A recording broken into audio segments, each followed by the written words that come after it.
Oh my God. Hi. Can you all hear me now? That's not a great first start. Oh, I hate myself so much. Oh my God, why am I doing this? Why do I stream y'all? I was saying, Ketsai, thank you, Quetzal, thank you so much for the first time chat. Napalm, thank you so much for the subscription. I appreciate y'all. I am a mess today. Apparently, I was saying, oh my God, nothing's prepared on my stream. I thought everything was prepared and it's not. So we're just gonna you guys can like watch in real life as I move a couple things around on the screen for y'all. Um Hi Shy. Don't call me a nerd. That's fucking rude. Guys, I don't even I'm gonna just be honest. The last 5 minutes, I've been like running around looking for deodorant because that's how ill prepared I am. And my room is a mess, or like my place is a mess right now. So I couldn't find it, and I ended up finding it under my blanket.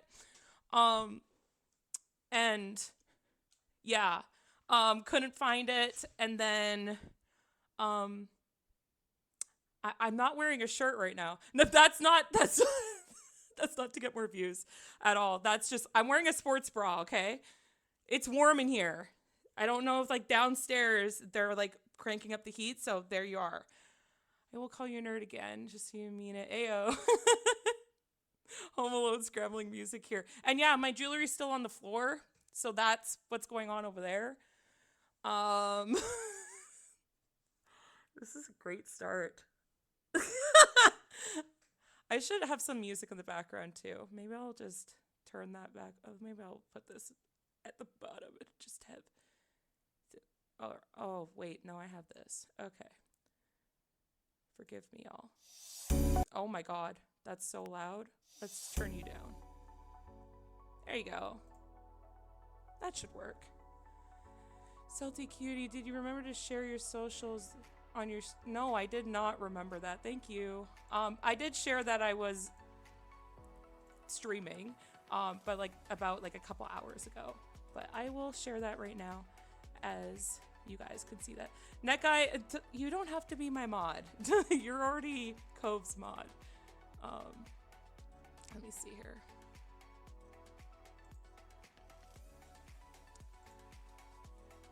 But yeah, this is just gonna be like a little bit of a, I guess, a chat. I asked the server, Cove server, which I am now a part of, if what you guys wanted to see today, because my week has been so chaotic and busy with work. If you guys haven't heard or don't know, I work retail and I complain about it constantly. But I've been so busy with work and cutbacks at work. They're not giving me enough hours. They're not. It's been so chaotic. I had somebody quit after their first shift, and I'm like, what am I supposed to do? Just chatting. Okay. Let's upload this to my socials. Get that done and over with, so I can pay attention to all of you. But yeah, if you guys want to join the Discord, Nekai has posted it. But I'm the big boss lady at work, so all the stress kind of like falls on me.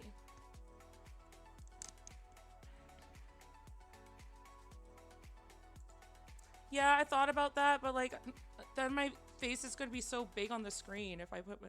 Fine, I'll put myself in the middle. Whatever.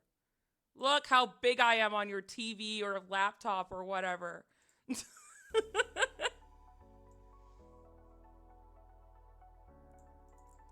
can make this bigger. Let's make the Twitch chat a little bit bigger.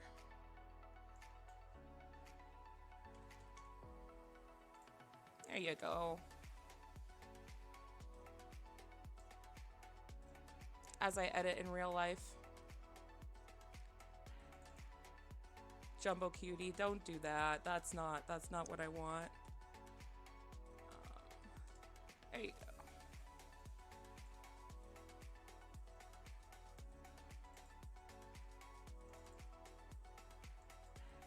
It's hard being a streamer, y'all.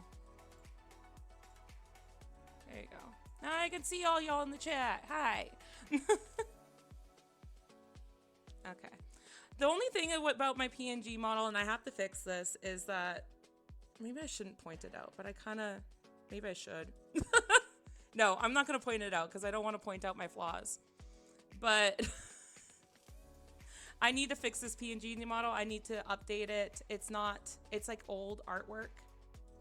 But yeah. I noticed, don't worry. Don't, NetGuy, don't do that to me. Don't do that to me. But I appreciate all being here. My name is Celty. Not Kelty, but if you guys mispronounce it, that is totally fine. But yeah, we're just doing a little bit of a chat today because that was what was voted on. If y'all get bored of me or you're like, hey, like I need something to focus on, then maybe I'll do some idle stuff in the background. Maybe I'll go on like some websites. But yeah, like we're just here to chat.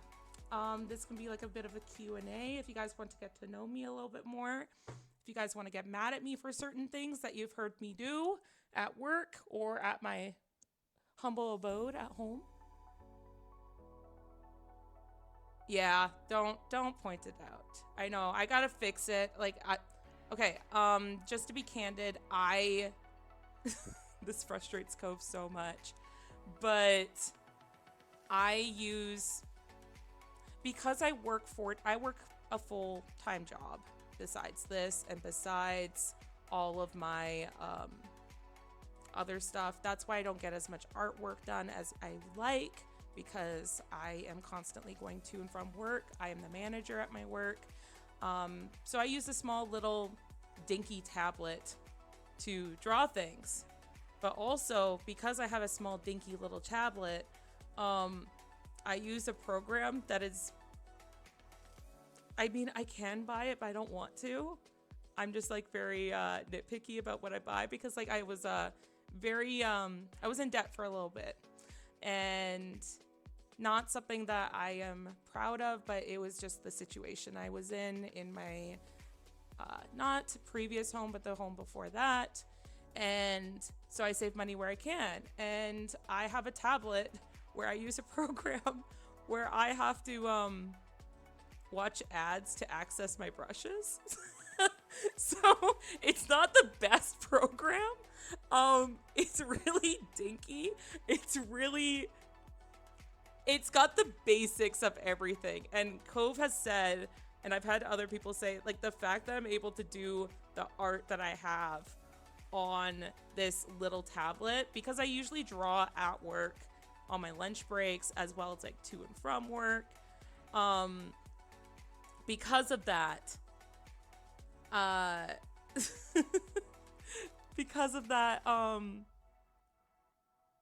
don't know where I was going with that.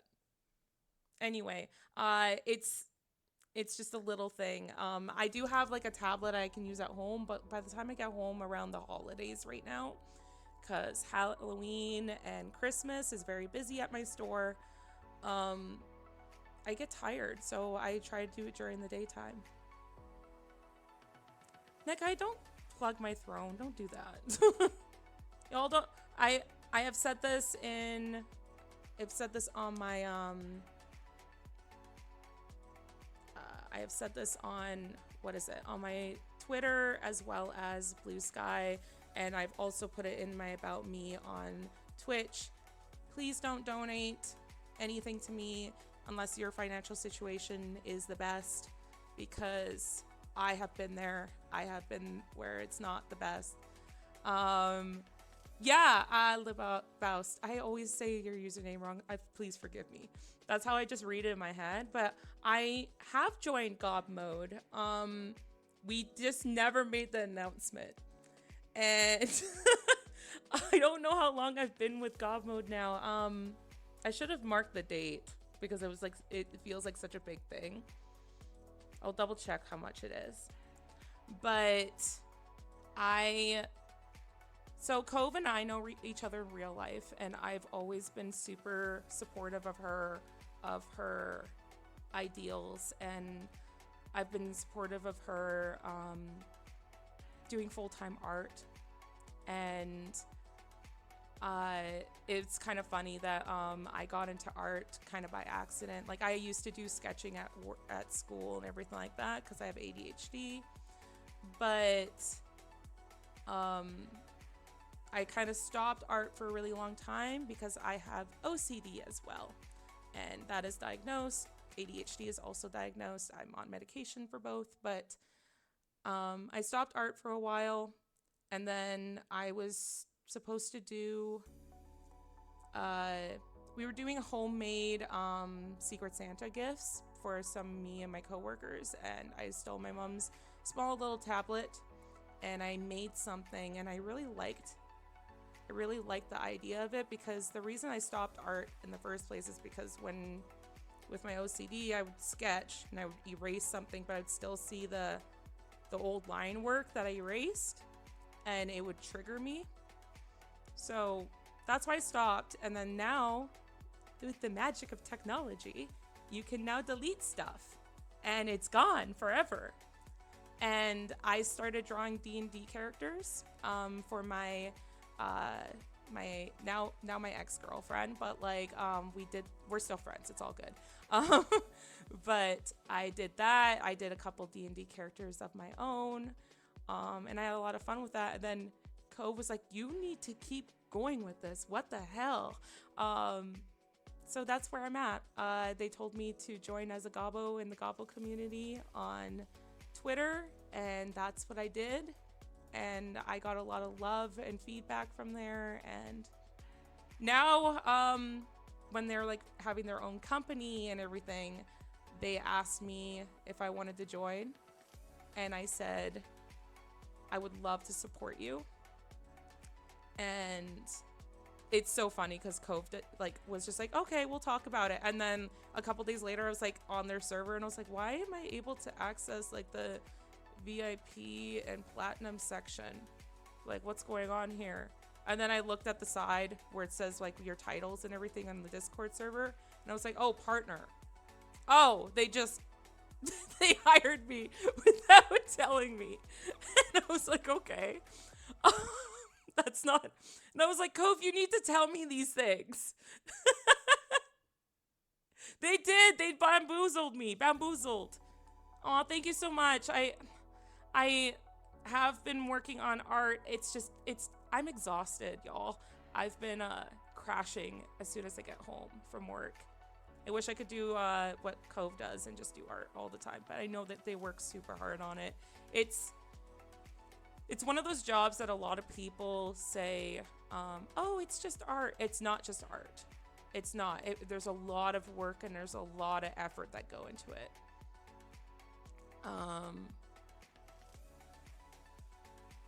Just fucking stamp the employed inked. Yeah, you're hired. Yeah, they didn't even tell me I was hired. They were just like, oh yeah. And then they just made me partner. I was like, Cove, you need to tell me these things. And then everybody else kind of like in the Discord kind of picked up on it. And they were just like, oh, Celty's here. And I was like, yeah, I am. And hi. And people are like, oh, Celty now has their own art thing. And I was like, no, I don't. And I checked the feed. I'm like, oh, I do have my own art thing. Like, Cove is really bad at hiring people. That will be my insult to Cove. Like, Cove is just like, oh, you want a job? Here's the, like, it's like, so I'm like interviewing and getting like seasonals at my work right now. But it would be like me being like, okay, here's the interview. No, we didn't even do an interview. Cove didn't even do an interview. But it would be like somebody coming in and be like, oh yeah, I'm kind of interested in this job. And they'd be like, okay, why don't you come back tomorrow and we talk about it? You come back the next day and they're like, okay, well, here's your name tag and get to work. That's basically what happens. The interview was your friendship you have. Yeah, I've been friends with Cove. Oh my god. Let me think. 2025. Let me try to do the calculation in my head. Even though I'm a little tired, but like, I think we've known each other like 10, 10 or 12 years, maybe a little longer than that. Maybe, yeah, it's been a long time. And they're a very, very close friend of mine now. They were,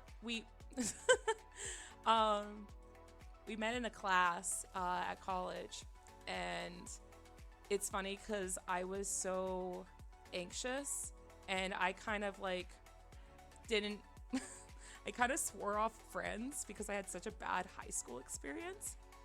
So I did get some friends in another class, and they were my kind of best friends at the time.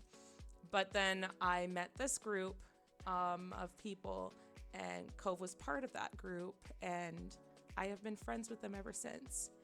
And I was so nervous, and it would be like, hey, let's all go for dinner after class. And I would be like, oh, it's okay, you don't have to invite me, because like I just didn't want to be burdensome to their space.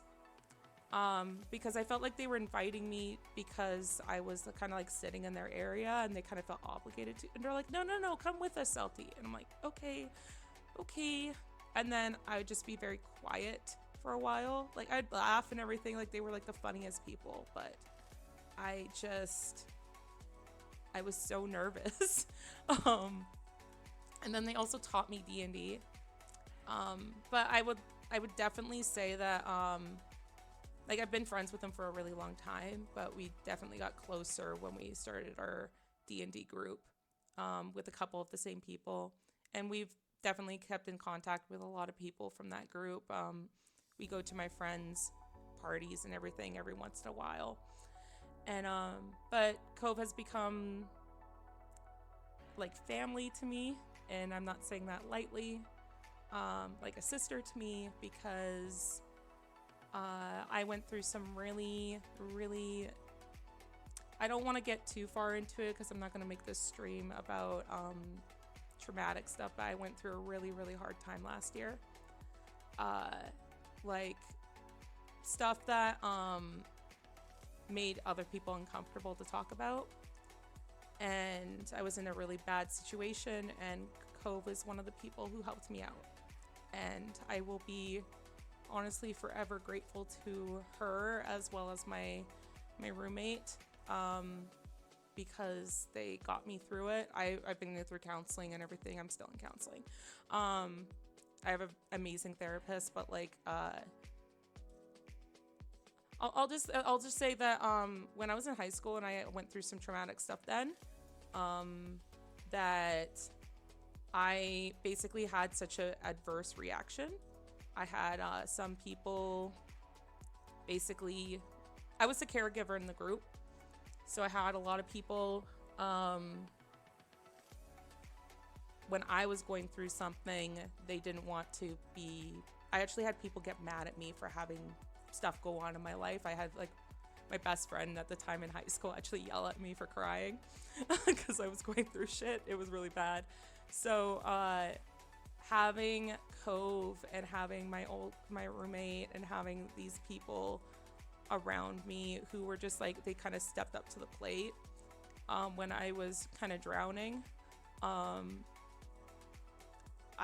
will be forever grateful to them, because I was just like, oh my God, like I was basically abandoned by people in high school when I was going through stuff. And then when I was going through stuff as an adult now, I had people kind of swarm in instead, and kind of like I wouldn't be able to go through. I don't know how I would have been able to. I didn't mean for this to be get all serious, sorry. But I just want to reiterate that Cove is like a sibling to me. Like I really, really care about them. I'd be there for them in a heartbeat because they were there for me. I am reading your comments at the same time, but unfortunately it's a big reminder of a lot of people will peak there. Almost like they're fated to be trashed here. Yeah, fair. Good therapist is a mind magician. Yeah. High school kids are the worst. They really are. I'm not friends with anybody from high school anymore. I'm not. And like now, like whenever I'm in retail and everything and I see these big groups of kids come in, I'm like, you're not going to be friends with most of those people after high school. Well, we have a lot more in common than I thought. LOL. I send you hugs and love. Aw, you guys are so sweet. Thank you, Napalm. Thank you, Neck Eye. Thank you, Shy. Hi, Meta. Hi. No, we were just talking, Meta, about like my friendship with Cove. Um, Basically, I'd like just to sum it up, but Cove means the world to me. They're like a sibling to me because like they've been friends with me for over 10 years. But in particular, in the last year, when I really needed somebody, Cove was there. And they put themselves in a situation for me. I was basically like, I don't know who to turn to, but I need to get this done, and it's going to be really stressful on me, and I didn't want to like burden somebody with the task of basically being supporting me, and they were just like, nope, I'll be there, I'll drive you. So they were like, that's why it's like really cool to be like a part of like God mode and everything like that, because it like, you really need friends who are yeah, it's just yeah, as soon as I graduated from high school, I just suddenly had no friends. Yeah, no, it happens all the time, but I'm not gonna lie, like I've gone through a lot of things and I'm not trying to like say that people don't, but I've talked to Cove about this where I'm just like, like, there's things that like I've gone through that like I shouldn't have had to go through, and a lot of family shit, unfortunately. But now I have this community where everybody is super sweet to me, sickeningly so. No, but yeah, not trying to make this into like a, oh no, it's Celti's gone through shit stream. It's more of like, that's how close I feel to Cove. It's just like they're like a sister to me. Like I would be there for them in a heartbeat because they were there for me. I met Cove 5 years ago, but we got closer 2 years ago. Now the fun thing, I knew about Cove way before we knew each other because I saw her art, and now I have a daughter, little sister, and now with you another one. Oh my god. I have to go back to work, but I just know I'm only a brat to people. Yeah, no, fair. I'm a brat to people I care. I actually tell people at work all the time that if I'm not mean to you, it's like in a way, then it means I don't like you. I actually have a coworker that I don't like. I'm sorry. Hopefully they never find the stream. But I have a coworker I don't like, and they're just so rude. They're just so rude. It's so bad. Like, it's so bad. And it's not just me. It's not just me who doesn't like this person. It's just like, it's a group thing of like, this person is rude and very mean, and has said mean things about me, said mean things about other people. Same person I had to give a write-up to in the last week because they were doing that to other people, and as the manager I now have a little bit of power of being like, hey, this is not okay. But I can't joke with them ever because, and I can't tease them ever because I don't like them. So you're the wait, so you're the boss and they're mouthing off? No, so they used to mouth off to me when I was their supervisor and assistant manager. But now that I'm the boss and I guess they want a promotion, now they're like very, very nice to me, but like now they've chosen different targets. And I'm like, that's not okay. I still remember what you said to me about things. Yeah, they're not a good, yeah, I just, not the coolest person. But yeah, like, what I was saying is that I can't joke around with them because they're the one type of person who will dish it out, but as soon as you dish it back, then they'll get frustrated and retaliatory. I don't even know if that's a word, but now I'm like, okay, never mind. I'm not gonna be a part of that. Did you give them a promotion to janitor? No, there's no janitor. I work retail. I wish. um, but no, to put it plainly, I almost didn't get my promotion because I was kind of fighting against the higher ups for my wage. I was just like, I've been here for 10 years. I deserve a living wage, not even like the wage that is combative to other people who are in my position in other jobs. I'm like, I need a living wage to survive. And they were kind of like, oh, we'll give you $1 less. And I was like, no, that's not happening. It was like one of the first times I stuck up for myself in that way. And I was just like, I I can't believe I said this to a higher up. But he was just like, well, if you don't do it, who else is going to do it? I'm like, well, frankly, that's not my problem. And then the next day I got like 3 phone calls because they didn't have anybody else. They made the mistake of telling me that I was the only person that they interviewed.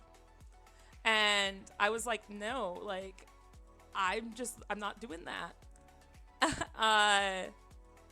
And then they were like, hey, we'll meet you at where you're at. I'm like, okay, fine. But I had so many people who were in that situation. Like, all my coworkers were like, if you don't get promoted, then we're probably gonna walk out. Like, we don't want another person. And I was like, oh my God, thank you so much. Like, that means the world to me. And then I've had other people tell me about this person. Like, if this person gets promoted, we walk out. So it's the complete opposite. That's to kind of give you a preview of this person. Just taking a sip of water. But yeah, I appreciate my coworkers, but I just want to get out of retail, y'all. It's my work has been one of the best retail places that you can work at. I'm not gonna list it here, but they're kind of like, in the last 2 years, maybe year and a half, maybe, they've been like more micromanagey, and then they've been cutting back on hours and costs and stuff like that, and it's been affecting me as a manager because I'm like, I want to give you guys more hours and I want to make sure nobody's stressed, but they're not letting me help. So yeah, it's just stressful, and I rather be drawing, and I don't get to time to draw as much as I want to because I get tired. But yeah, I don't know, like, I guess I just went on a tangent. I guess I can talk to nothing and talk to y'all. Like, I don't mean that you guys are, oh my God, I don't mean you guys are nothing. I just mean like talk to a screen and then respond to you guys in the chat.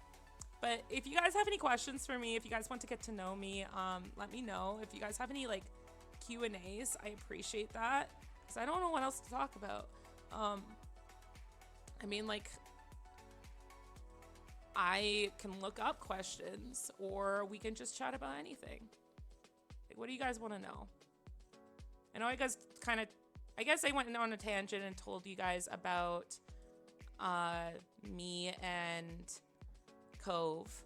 So that's how you guys kind of know the relationship now between me and Cove. It's like, yeah, let me see here. I'm just gonna check the comments. Aw, thanks for coming, Rooker. We're just chatting, like we said. Janitors in retail are the, if you have time to lean, you have time to clean people. It's funny you say that because this person likes to lean and like will find every excuse not to do work. That's another thing. It's like, I am friends with like basically all my coworkers except this person. I get along with most people in my workplace, but there's a difference between being friends and also like, you can like somebody as a person, as a friend, but you can also be very much, oh, I like this person, I love this person, but their work ethic sucks. Like, the amount of, there's some people that I absolutely love, but like, I have to be like, hey, get back to work. Like, you've been just chatting this whole time. Like, we need to do something.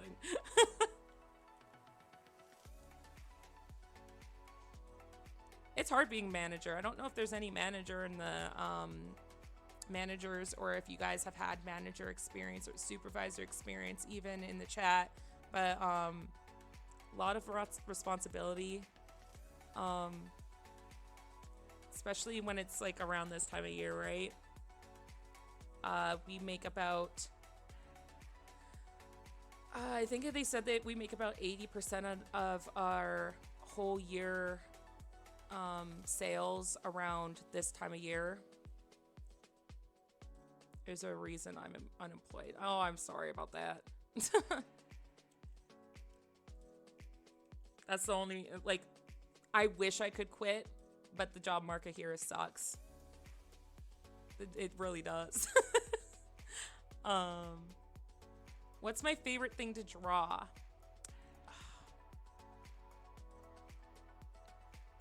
Trying to think.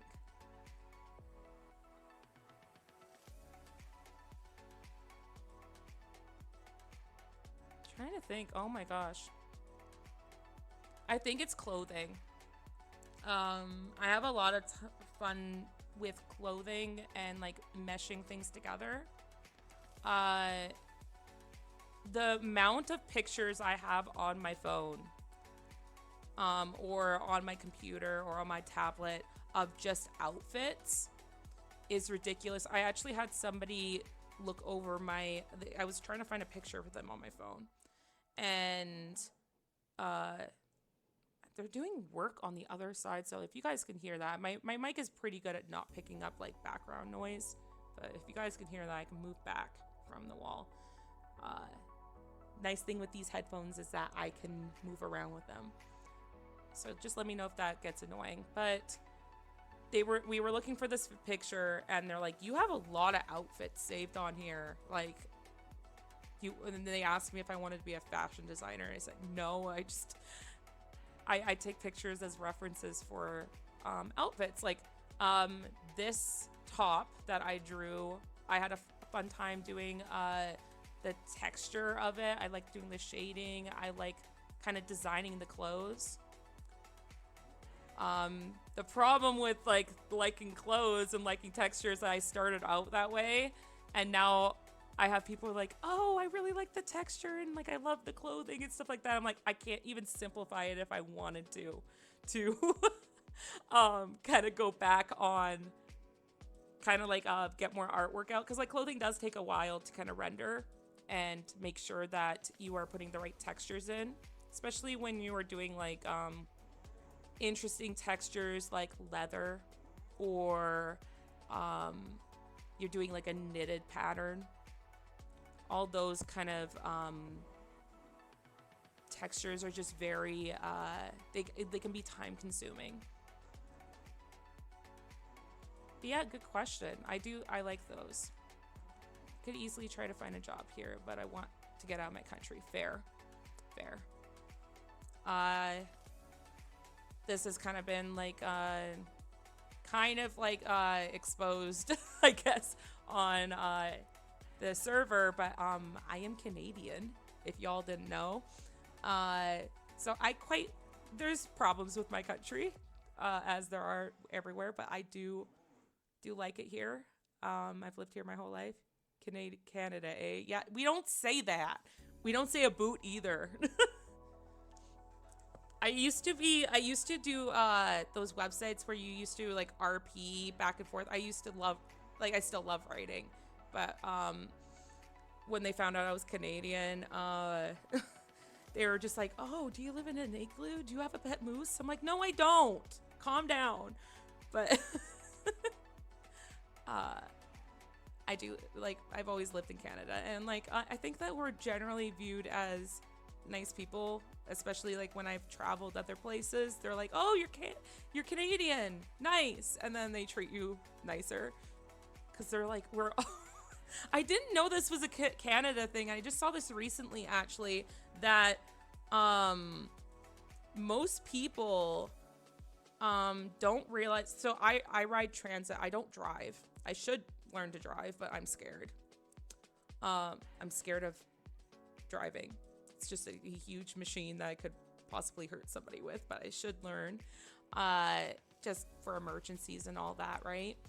But I didn't know that other places didn't do this, is that when I ride transit or when I ride the train, or like when I ride the bus or something like that, Canadians, it's very normal for us to say thank you to the bus driver.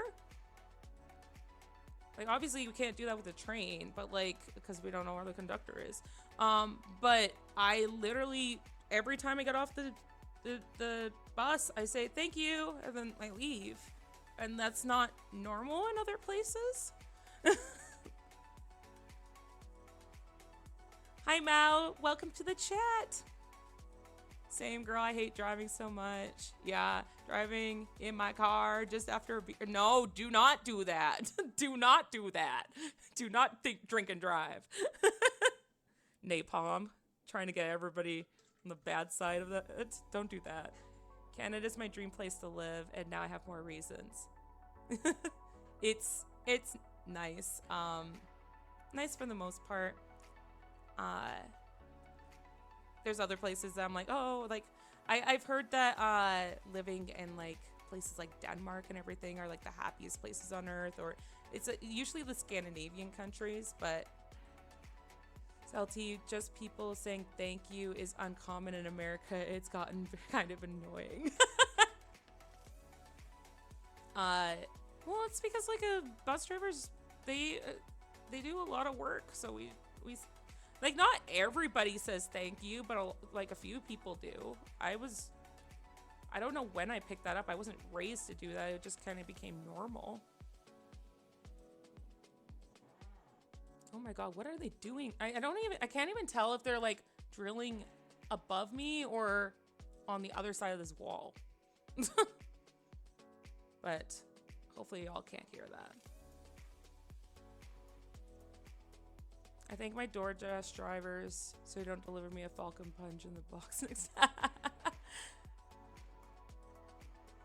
I recently, it was in July, so I guess it's not that recent, but like I moved into this apartment. It's a brand new apartment. I live in a studio, so it's like, it's 425 square feet. It's very tiny, but it's all I could afford, and I do love it. Like, I used to just kind of keep to my bedroom anyway, before, but I was so nervous to order any food because I'm like, how do they know where I am? And like, I feel like I'm putting them out of their way. What do I do? And now I've kind of like I've ordered food twice, but like I haven't ordered it to my apartment. What I do is like meet me in the lobby because I feel bad that they're gonna try and find the elevator, and then I'm like, I don't want them like right outside my door, because I guess it's like different when it's when it would be like a bigger place, but like now it's just like I know it's there, it's right, and I don't. It sucks because like I don't like talking to people when I just want my food. I live in a red state in America and I'm hoping to get to move to Cali soon with my girlfriend and live near my sister. Then I'll be able to go north to Vancouver to visit friends more easily. Oh, nice. In fact, I think last year I've had just as many people thank me as tell me they can hold the door. Like, congrats. Why are you going in or what? Maybe Seattle, Cali doesn't work out. Somewhere West Coast. Yeah. Okay.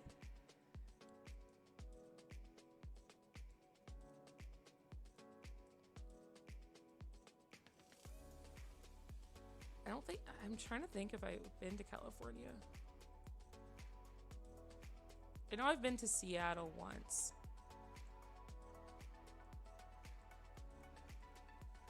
I've been to a few places, but not a lot in the States. I've traveled to Jamaica. I've traveled to Hawaii. I guess that's part of the States. I've traveled to Jamaica, Hawaii, Cuba. I went to Paris once. Trying to think what else. I went to Las Vegas.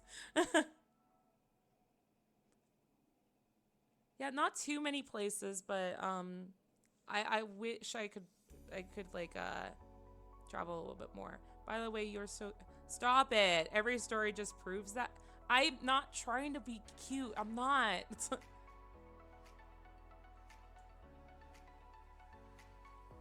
I know not a cult of trans women in Seattle, and I want to dogpile. uh, do I tell this story? Maybe I should. It's kind of funny. I tell this whenever people say two truths and a lie. This is a story that I do. I actually I spent a week with a cult one time, and I didn't know until like kind of after, but it wasn't it. I'm not talking about like a bad. I don't think it's a bad cult. It's not like the ones you hear about on the news and everything. But it was clearly a cult. I guess I could tell this story, but so my mother and my mother is big with like she is Christian, and just so you know, like I know that people have things against Christianity. I'm not saying yes or no to it because like I respect everybody's faith. But my mom is one of those people who's just like she thinks God loves everybody. But my mom was going through a really rough time, so was I. But she was approached at church by this woman and said, hey, and like kind of like became friends with my mom because if you know anything about cults, they target people who are vulnerable. And my mother was at the time vulnerable. And they kind of like spent more time together and everything. And my mom was suddenly like, oh, like this woman wanted to invite us to like a church camp kind of thing. So we would go to like a camping ground in an RV that they would lend us and just kind of be out in nature and camp and everything with these people. And I was like, Mom, I'm not really interested in that. I was still in the closet at the time. This was like the beginning of college. Not the beginning, but like maybe like a year into college. And I was studying psychology at the time. I have a bachelor's in psychology, y'all. But it's funny that I was studying psychology at the time at this happening. But I was like, Mom, I really don't want to go. Like, it's not really my thing. Like, I went to Sunday school growing up and everything, but I just I'm not Christian. And I was just like, I'm not really, but like my mom really wanted somebody to go with her. And I was like, okay, fine. But like, I'm not going to do any of the Christian stuff. Like they would have their pastor there that would be like, not seminars, but like, do talks, like, and like things to do with their religion. Again, like nothing, I had nothing against them. But, anyhow, went to this camp with my mom. I brought alcohol, y'all. Like, okay, so while they were doing all their church stuff, I would be in the RV drinking alcohol, drinking hard lemonade or something, and reading Harry Potter. Like, this was the type of group that was just like, you can't read Harry Potter. So I was rebelling when I was in this place. But then I would like go around and like it just felt off. It felt off because whenever I'd go out and I would talk to people around my age or like I would talk to like other people, it was very much like I would pick up on conversations of like, oh yeah, like I don't want my son dating that girl because she doesn't know God. And a lot of them I found out were homeschooled until they went into high school to kind of like build up their values and everything. And yeah, it was just like it just felt like a little bit off. And there was couple points that this pastor came up to me and was just like, hey, I noticed that you're not with us at like the church gatherings or anything like that. And I'm like, oh, well, I'm not Christian. And he's like, oh, and he was very, very respectful. I will say that he was very respectful. He wasn't like, oh my God. Like, he was very respectful. And he's like, oh, you don't have to answer, but can I ask why? I'm like, well, I believe in gay marriage. And that was kind of my, my stance on that. I'm like, hey, like, this is what, I believe in. And I believe if two people love each other, that, they should be able to be together. And he's like, okay, yeah. And, I don't want to say anything triggering here, so I'm not going to say what he said back. But, this was just kind of his belief. And I'm glad I said something, like, I said something back to him that I was just like, hey, that's not correct. And again, he was very respectful, but at the same time, he said something that was kind of disrespectful. And based on his beliefs and everything. And I felt like, especially when I was in the closet at the time, I kind of felt like a little bit, oh my God. The reason why I knew that, like, if you guys know anything about cults, you're kind of like picking up on like the details. It's like, oh, they're a very close-knit group. They targeted my mom, who was very very vulnerable at the time. They invited us to kind of like this gathering of sorts of all these people with like-minded ideals. They have these kids who are not allowed to are like homeschooled until they're in high school. So like a lot of like flags, and like, I'm not getting after people who are homeschooled. I have friends who are homeschooled, and I'm not getting after people who go on camping trips with like-minded people either. It was just like, again, like, this cult was very much, it's labeled as a cult, but it's not like don't drink the Kool-Aid cult kind of thing. The thing that kind of cemented it though for me is that when we got home, I told my mom, like, I'm not really interested in going on another camping trip. Like, I don't want to. And my mom's like, that's fair. And she's like, but like, and my mom, like, and I have a busy lifestyle, and my mom does too. But like, the thing that really cemented it is that next time that my mom, that this woman contacted my mom and said, hey, do you want to come on the next camping trip? My mom's like, oh, I'm really sorry, but my daughter and I are very busy right now. And immediately this woman blocked my mother and blocked me. It was Facebook at the time my mom was using. And everybody else that my mom met on that trip blocked my mother. Because as you're saying, like, as we are talking about, is that when it comes to cults, like, you're either with us or you're not. And yeah, we were not. And I think it was also to do with me. I think it was my fault that my mother didn't join the cult, y'all, because they were like, oh, we can't get to Celty. We can't get to her. Because I was like, I put a firm boundary of like, no, that's not okay that you said that. And I guess the pastor's just like, we can't get to Celty. And Celty is very close with her mom. At the time, I'm not that close to my mom at the moment, but that's another story. But anywho, that's my cult story. It's fun to tell people, yeah, I spent a week with a cult, because what's the definition of cult? Let's look it up. Defining factors of a cult. Why is that something that came up? So, charismatic and authoritarian leadership, that's true. Isolation from outsiders, true. Extreme devotion and control, yes. An us versus them mentality, yes. And the suppression of doubt and criticism, yes. Because I will say, after I had my views on that, I felt like they were like, oh, we don't want to invite we don't want to invite Celty kind of like to these group gatherings because like she might infect the other children with her ideals.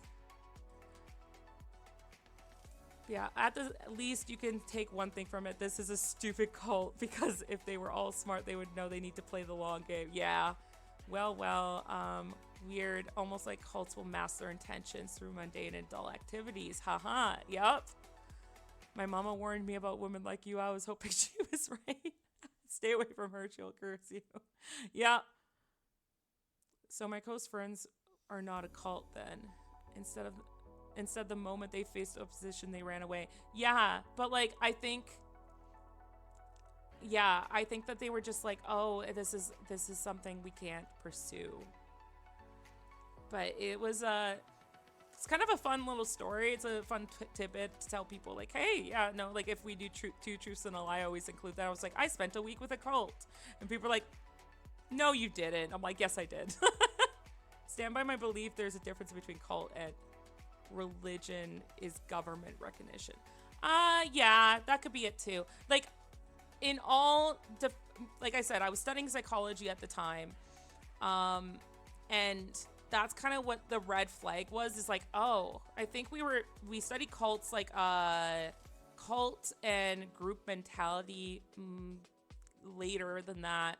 But then I was just like, oh, I think that was a cult. And I was telling my mother, and she's like, that wasn't a cult. And then I was like, Mom, this is the definition of a cult. And she's like, oh. Two truths and a lie. I give a fake name. I think the one that I usually go with is like, so with the two truths and a lie, I usually do, I spent a week with a cult. I've never broken a bone. Oh wait, what was it? Now I gotta remember. This is how like I fuck up on these things.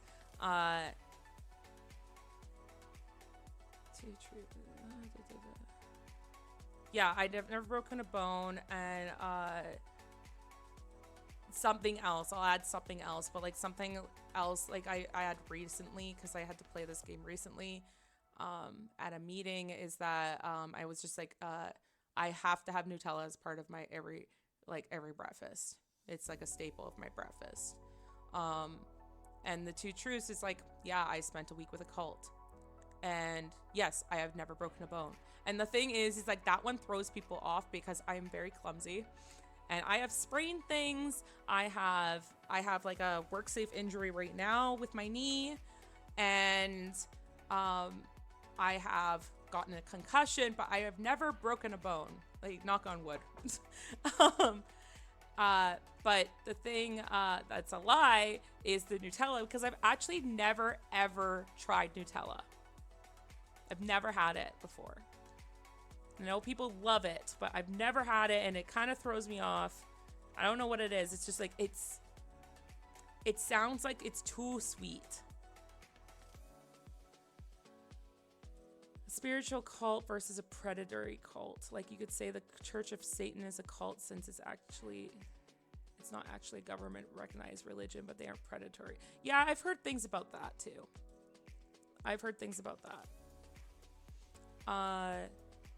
This one, like this cult that I spent with, it didn't feel very predatory, but it felt, I guess it was predatory in a way, but it's not like those cults that you see on the news about like, oh my god, like or you see on like what is it, Criminal Minds or Law and Order. It's not one of those, but like it's still fundamentally, like by definition, I would still call it a cult. But yeah, fun story. Hi there, first time chat. Pied. I feel like it's Piper. Am I allowed to call you Piper? That's easier. But if you want to go by Pied, that's fine. But hi, welcome to the chat, first time chatter. Yeah, they definitely aren't a government recognized religion. In fact, to hear them tell it, they prefer it that way because One of the things they advocate is religion should pay their taxes. That, yeah, okay. We're talking about cults. I do have a VOD channel now on YouTube. So if you guys want to hear the cult story, you can check out my VOD channel once I upload this video.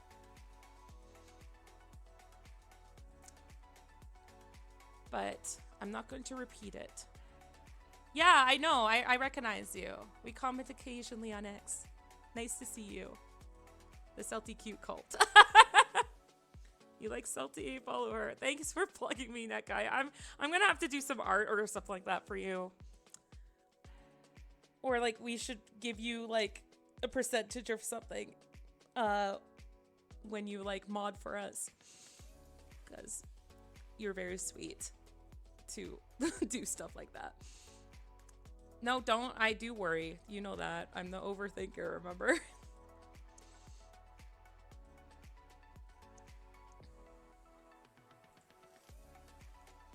Just looking up if there's any other...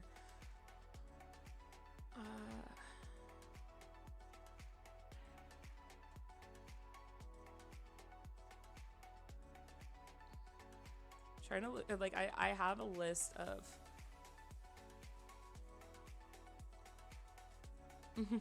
I have like a list of things that I can talk about, like not list of things, I didn't like prepare that. I was just like, hey, what are some Q&As, but just in case I ran out of things to say. But so far it's been good. I don't know, I guess I'm really good at talking out my ass.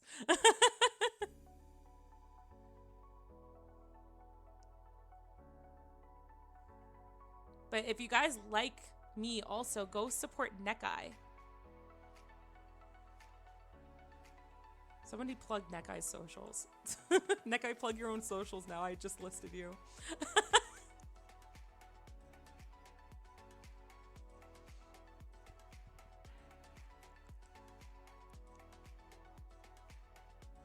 Games, movies, books, the usual. I have a hard time picking favorites.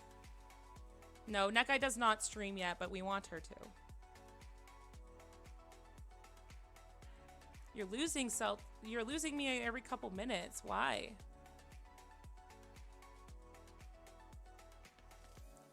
Everybody else doing okay with my stream?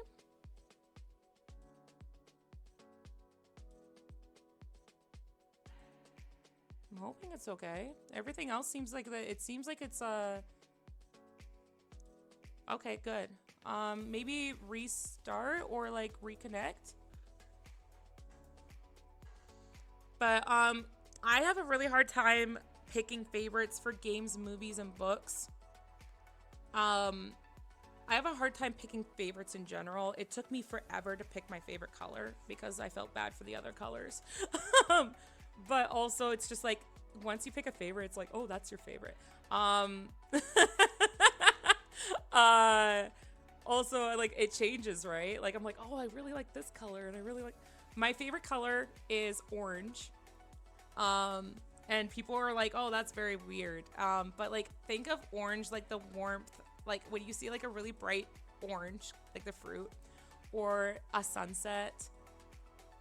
Like that's what I mean by orange. Like I feel really like I love that color, like the way it makes me feel. So that's my favorite color. And I did not answer your question yet. Games. Honestly, this sounds like such a dorky answer, but my favorite game is like, my favorite games are anything that I can play with friends.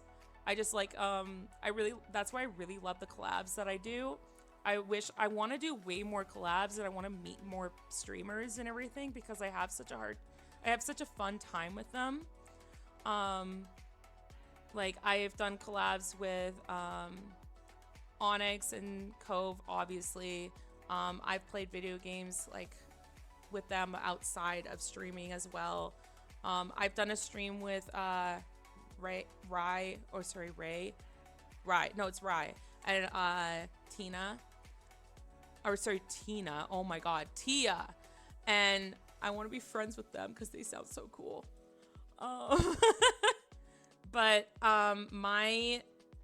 I guess like the game that I really, really had a lot of fun with, and like I did the full completion except 1%, which I will gripe about that in a second. But The Witcher 3. Fucking love The Witcher. Um, I had such a fun time with that game. I love the graphics. I love the D&D esque. I love the lore. So I have such a hard, like the only thing I was pissed about is that I ran into a glitch that a lot of other people did. So I did all the side quests and everything for the armor, and it's like, hey, go to this, and I was like, I found this place where the armor's supposed to be at because they marked them on the map. But when I went to the chest and I opened it, it didn't give me the armor. And apparently when that happens, you have to restart the entire game. And I was like, this is literally the last quest. I am not restarting the game, and it still pisses me off. So I really like that one. I'm trying to think what else. Let me look at my, because I have an Xbox. That's what I usually play.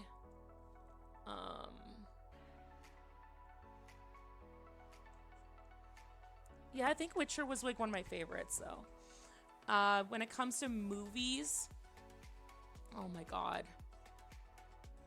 It's really hard to pick a movie. It depends on my mood. Trying to think.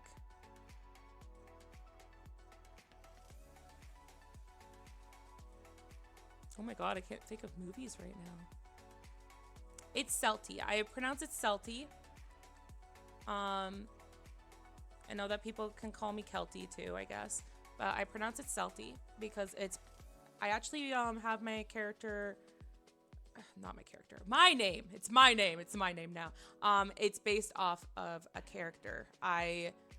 When I was kind of picking my name that I would use here, I went through some characters that I really, really liked, and I kind of took after that. What kind of movies do you enjoy the most? I really like action movies. I like comedies. And I like adventure movies. Or like, I guess this kind of links to like TV shows, I guess. Or like, what else did you ask? It was movies, books. Okay, well, I'll go to books after. But my favorite TV shows are like not horror, but very much suspense. My favorite show, I guess my favorite show is Law and Order, SVU. I also really love Criminal Minds. I've watched all of Criminal Minds. I've watched all of Law and Order, SVU. So I love, and the thing, like, I love Criminal Minds. That was probably my favorite show before Law and Order, SVU came into my life because I really liked it. I liked the psychology of it. I like hunting down and trying to figure it out, like who it is. But Criminal Minds, after a while, and especially if you've taken psychology like I have, it becomes very predictable. Like, you don't know the name of the killer, but you're like, oh, I like, just to say, like, my degree is in Bachelor of Psychology, or Applied Psychology, with specialization in pre-counseling and forensic psychology. So when it comes to the forensic stuff, like, I've studied the criminal mind. And so when I'm watching the show, it's very much like, oh, well, I kind of can figure it out. They're just like, oh, well, they use this method. I'm like, okay, well, the killer is a woman, and she's probably in this age range, and it was probably because her mom did this or her dad did. Like, I can predict it. But the thing I love about Law and Order is that they gear you into one direction, and then they kind of like change the direction. So I feel like the predictability is out, and that's what I love about it, because I'm like, oh, okay, I know who we're hunting down now in Criminal Minds and other shows. But in Law and Order, they'll be like, okay, we're trying to find this woman who went missing after this happened. And then you find out that, okay, we found the woman, but we found out that there's like a huge conspiracy that's going on with her boss. And it has nothing to do with the woman anymore. It has to do with her boss and that he's part of this kind of organization. And now they're kind of attacking this organization. So it kind of veers off, and that's what I love about it. Thrillers I really like. I haven't seen The Mentalist. Yeah, I really like mysteries. I guess like one of my favorite shows as well was BBC Sherlock. Benedict Cumberbatch and Martin Freeman in that were like the chemistry they had, because they're friends in real life. The chemistry that they had as friends, and like everybody on that show was like friends, like absolutely amazing. If you haven't seen it, please watch it. The 4th season is not my favorite, but it's such an interesting show, and it is very it's very funny. What decade do you prefer movies from? It doesn't really matter the decade. Like, okay, for example, Sherlock. Like, I love Sherlock. I've read Sherlock, and I love that, like the 1800s. And I've actually really like Murdoch Mysteries too, which is based in Canada. But I in the BBC Sherlock, they actually made it relevant. Like, sorry, they actually made it, I heard noises. Let me finish my thought though. They made it so that they use cell phones and everything. Oh, sorry, that's so loud. I'm so sorry. But oh my god, 90 followers. Thank you so much. Thank you so much. Oh my god, Gob Bartix. Thank you so much for your subscribe. Thank you so much. I appreciate you. Oh my god, 90. Oh my god. We're here, guys. We're here. Jesus. Goblins strong together. Thank you. I appreciate you so much. I can't believe I always wanted to do Twitch. I always wanted to do YouTube when I was younger, but then I didn't want to be seen. And then I saw like VTubers and I'm like, oh my god, I want to be them now. But at the same time, I was like, oh, who's gonna want to watch me? I don't like. I'm still battling insecurities, but I'm way better than when I was before. Now I just kind of own my insecurities instead of like being like, oh, it's okay. I'm just scrolling back to see what else you guys have asked. 3 games you really like and start from there. Well, like I would say The Witcher. I would say like old games. Like I love like old platform games. I had really fun like Super Mario is super fun. I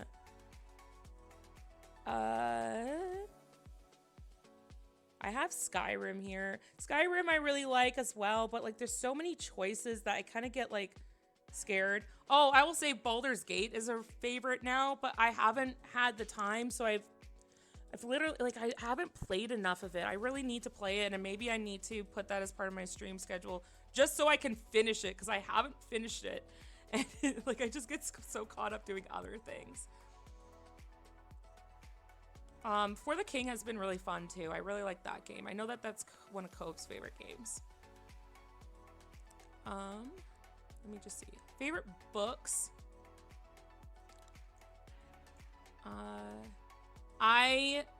For favorite books, if you asked me years ago, I would have said Harry Potter. And the reason why is like I grew up with Harry Potter. Oh my god, thank you, Rooker. Thank you for giving out some subs. I appreciate you. I'm sorry if it's really loud. Maybe I don't know if it will tell me. I turn down the, hold on. If I turn it down now, then is it gonna like just automatically go through? Alerts. Hold on a second. I'm gonna quiet down the alerts.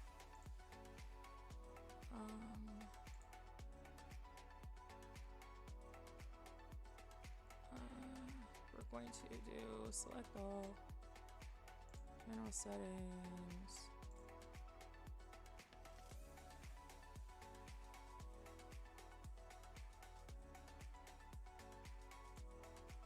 I don't know why it won't let me. Do I have to do it all? That's so annoying. I'll have to figure that out later. Just, y'all have to deal with it. Yeah, I don't think it will let me do it right now. But thank you so much. I appreciate all of you guys. Like, with your subs and everything, that's like, it honestly means the world to me. What was I saying? Yeah, if I want to play Baldur's Gate Poke Cove, I've suggested that so many times. Can you guys bug Cove and tell her that I want to play with her? Play Baldur's Gate? Because I would do that. I don't know why she... Maybe she... Oh my god, you guys are insane. Hype train. Jesus Christ. Wow, oh my... Net guy! Thank you so much for your support. And we're on a hype train. I can't... Oh my god. I was like telling people that the other day. I was like, I can't believe I went on a hype train by myself on my own stream. And now I'm in another one and I don't know what to do. So let me go back to the comments. What was I saying? Okay. Books. And then I will answer the mysteries. I will say this. I haven't played Persona. But I have seen playthroughs of it. So I kind of want to see that. If there's any other games that you would really want to recommend me, please contact me through either Twitter, Discord, or Blue Sky. I would really appreciate it because, like, if you guys want to see me like have specific games, I would love suggestions because I had a really fun time playing Monster Prom, and I want to play that again. Today I was like, I know that Monster Prom, the next one is very long, so I would have to dedicate more hours to that. It'd probably be like, not a subathon, but it would be longer than what I have time today because I have physio later today. But back to books, I would have said years ago, it would have been Harry Potter. And I'm not gonna lie, Harry Potter still has a place in my heart. But I don't agree with like the author's views. I hope that's okay to say here because I know people have very polarized views on that. But I have a hard time standing by certain things, especially when I am friends with so many trans people and I am LGBTQ myself. I do have a Harry Potter tattoo on my arm of the castle.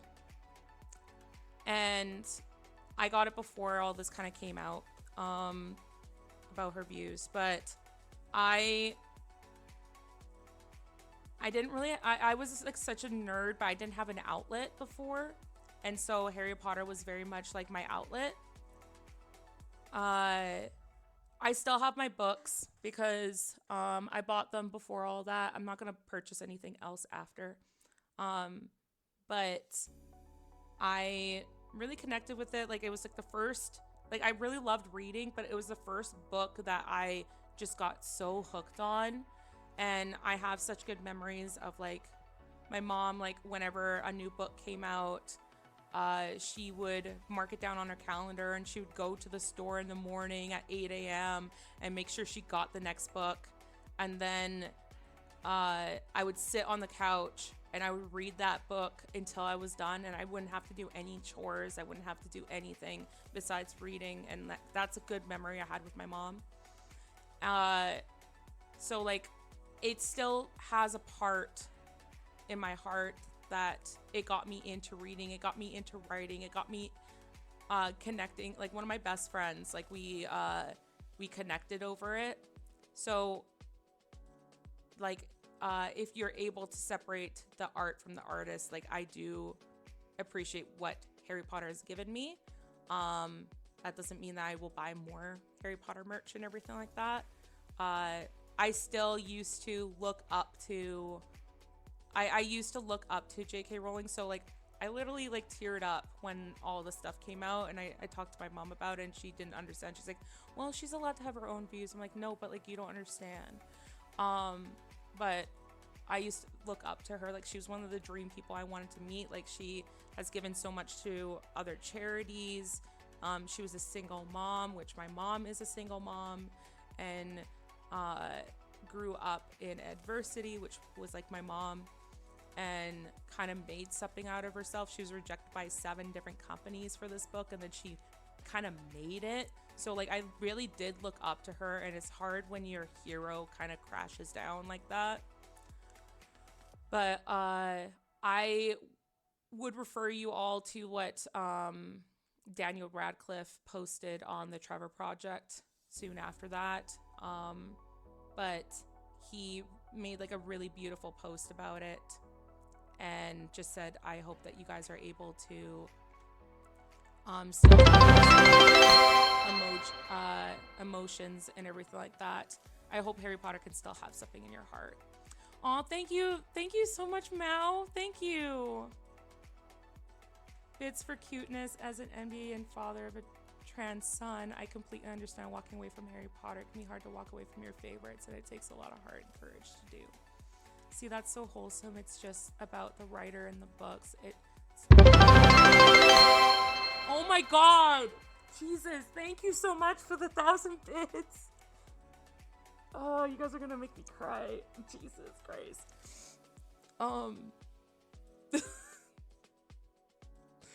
Maybe we should take a break. No. No, I'm a little misty-eyed right now. I'm not gonna lie. Thank you so much. But I'm glad that that this is kind of like a safe space that I can say, like, I have the Harry Potter books still. I'm not gonna purchase anymore. I just, honestly, I don't even read them anymore. It's just more of like, it's on my bookshelf as a memory. And it sucks because it's like I had so many Harry Potter clothes and everything, and then like now I'm kind of donating them because it's like I don't feel comfortable wearing them out, because there's some people who know and some people who don't. And I don't want the people who do know thinking that I don't support them. So I even have like a couple Harry Potter banners that I'm donating, because it's like I can still love Harry Potter from where it was, but I'm not going to support its future, if that makes sense. Now for books, honestly, one of my favorite books now, if you guys don't, I haven't read the rest of it, but it's this beautiful book called Fangirl by Rainbow Rowell. But I read it. I guess it's also based on memory too, because like I was going through a rough time, and it's basically about a girl who writes fan fiction, and she's going to college for the first time without her twin sister kind of being there, present, like very present in her life. So she kind of has to make it on her own. And it's funny though, because so she writes this fan fiction, this gay fan fiction, because we love that, about her favorite story series, but she also kind of falls in love with this guy who doesn't read. He just can't focus on reading. And there's I wish I could say spoilers. If you don't want to hear this, then how do I do this? If you don't want to hear this part because you want to give it a read, maybe like take your headphones off, or like don't listen for the next like 10 seconds. But in the book, he had to read The Outsiders for a school project, but he couldn't focus on it, and there's no audio or anything, so she stood like basically all night, read this book to him, and it was the cutest scene. And then the author, because like I guess this book did really well, she wrote the fan fiction. So we got Fangirl.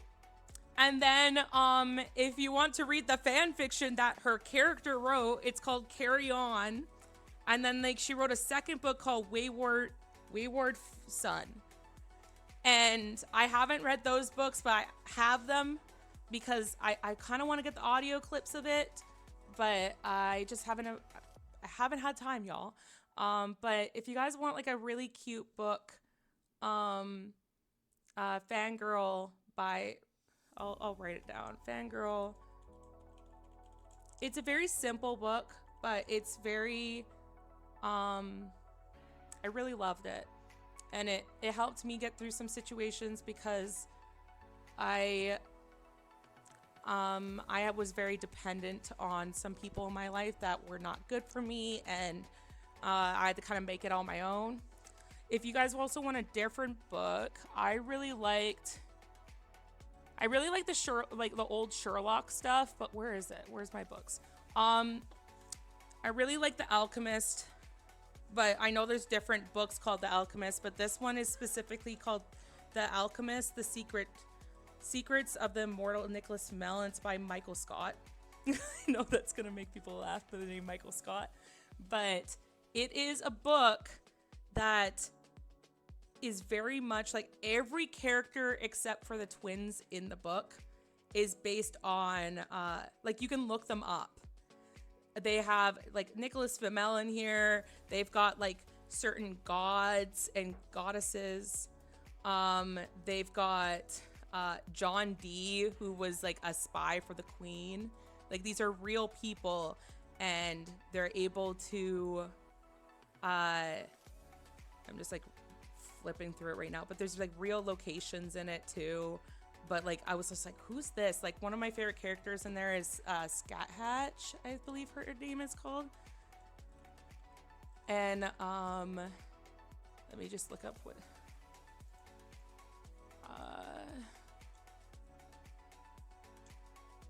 yeah, like she is in Celtic mythology. She's a female warrior, and I think she trained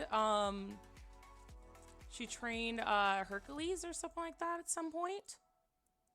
But yeah, like there's a lot of different characters in that. Like it's a big series. I haven't finished the series. I got like to book 5 and then I got busy with life. I guess you guys are noticing a trend here, but yeah, I very much those are kind of like, I love fantasy books. But I also like some realistic books as well. It just depends on like the kind of like the context. But because basically I used to be such a big reader, but I was diagnosed as ADHD, but I was diagnosed when I was younger as like kind of borderline ADHD. And because they were just like, well, you do really good in class, but like at the same time, we don't know, things like that. But then they just didn't know that in the background I was like studying my ass off and like waking up at like 5 o'clock in the morning to study because I was a perfectionist at the same time. But sometimes when you go through puberty, then certain disorders present themselves even more extremely. So that's what happened to me. Is like I went through puberty and then I was like, oh my God, ADHD got worse and very presentable. And that's about the time that I was having a hard time reading. So I want to get into audiobooks, but maybe I just need to do story time here and I can read out these books to y'all and you guys could like close your eyes and just listen to me. If I'm doing it for like a project, like that's what kind of I wanted to play Baldur's Gate, because like if I am doing it for people and I'm doing it with people, then I'll get it done. And that's something that's very prevalent for people with ADHD. It's like a lot of the time with my ex, we used to go on Discord together because like my ex, it was she was long distance, not very long distance, but long distance. And we would go on Discord because we both had ADHD, and we did this thing called mirroring, basically. So like, it's like, oh, I really need to get laundry done, or I really need to get this done. But because our minds couldn't get it done, somehow doing different assignments together, because we were both working on something, helped us get it done. So that's the thing I need to do. Like I was like, oh, I would love to go do streaming and everything because I really like talking to you guys in chat. And like I was really worried about a just chat stream because I was scared. I was like, oh my God, what the hell am I going to talk about? But I love talking with you guys and connecting with you guys. That makes literally streaming has added such a joy to my life. I even told my therapist that.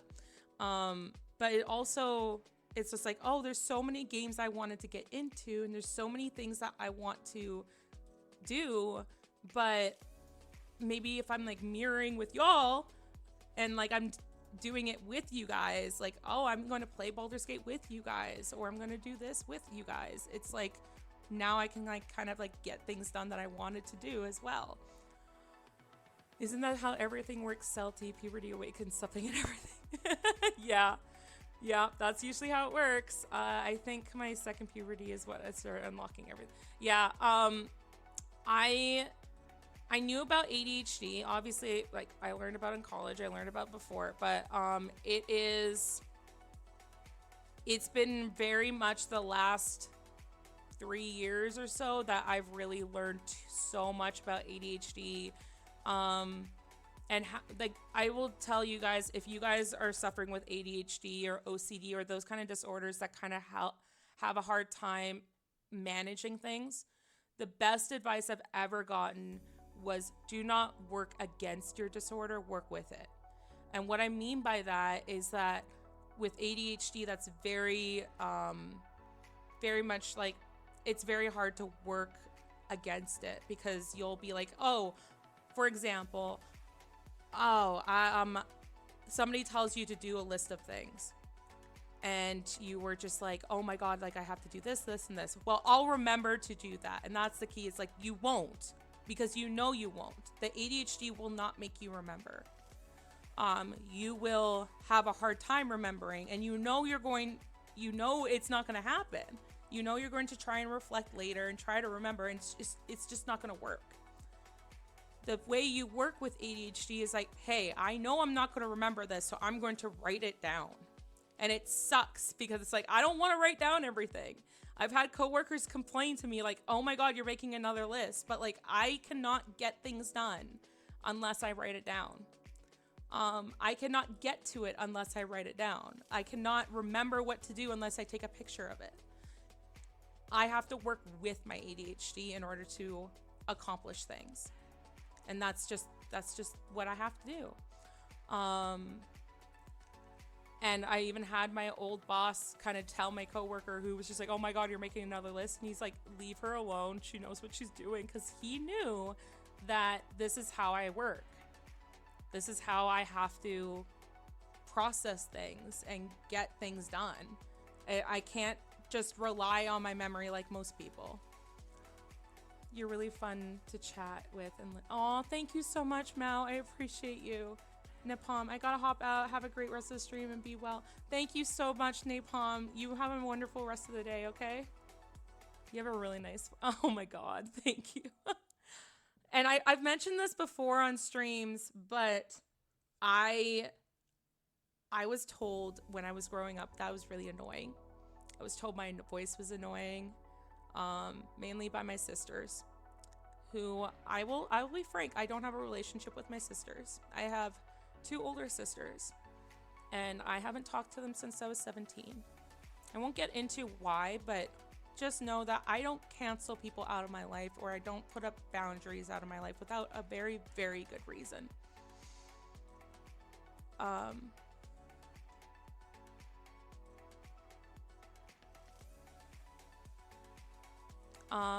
But sorry, I got distracted for a second. But my mom had a hard time. She watched me when I was younger, that I would get really excited about things and want to talk to my sister about something.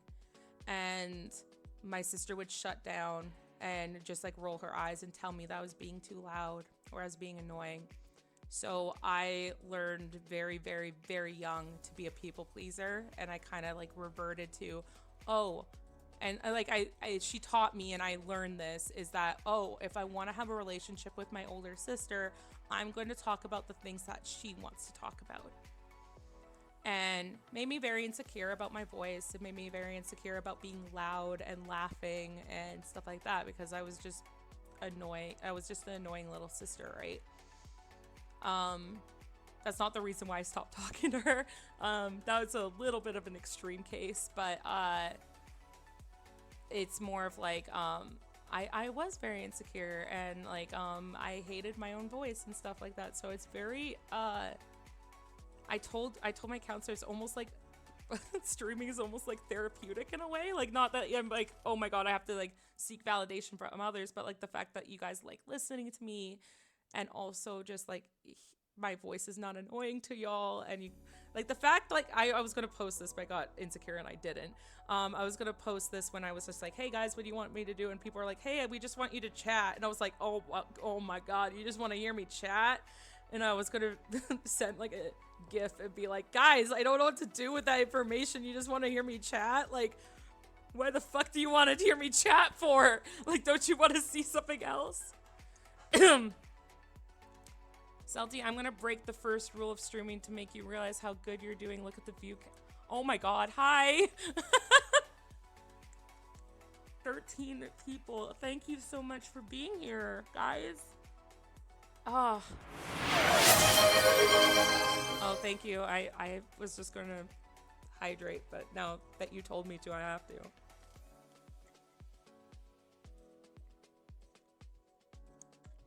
Oh, I have a tool that might be nice. I've been thinking about picking it up to help me since my memory is so bad too. You have a tool? What tool? It's been an hour and 30 minutes talking. Drink. I just drank. I'm good now. Yeah, I was really like, this is probably like the most nerve-wracking. Like, I know I've been like, oh god, like she can talk. It's like, no, I'm talking because I have anxiety, and also I'm glad that I have people here that I'm able to chat with and like kind of bounce off with, because it does, like, I don't know how some people would just chat to nobody and chat about nothing. Like, you guys, like, I do have things to say, but like I'm just like, now I can kind of play off you guys, so I really appreciate. Oh my god, 15 viewers. Hi. Neko, now you made me pay attention to the viewers, and I'm like, oh my god. Streaming the one time. Well, now that you told me to, I'm not gonna do it. Doesn't trigger. This is part of being a gob mode. Yeah, there is one called Plaid, I think. It's an AI note taker, things that records your voice. Oh yeah, okay, yeah, I know about things like that.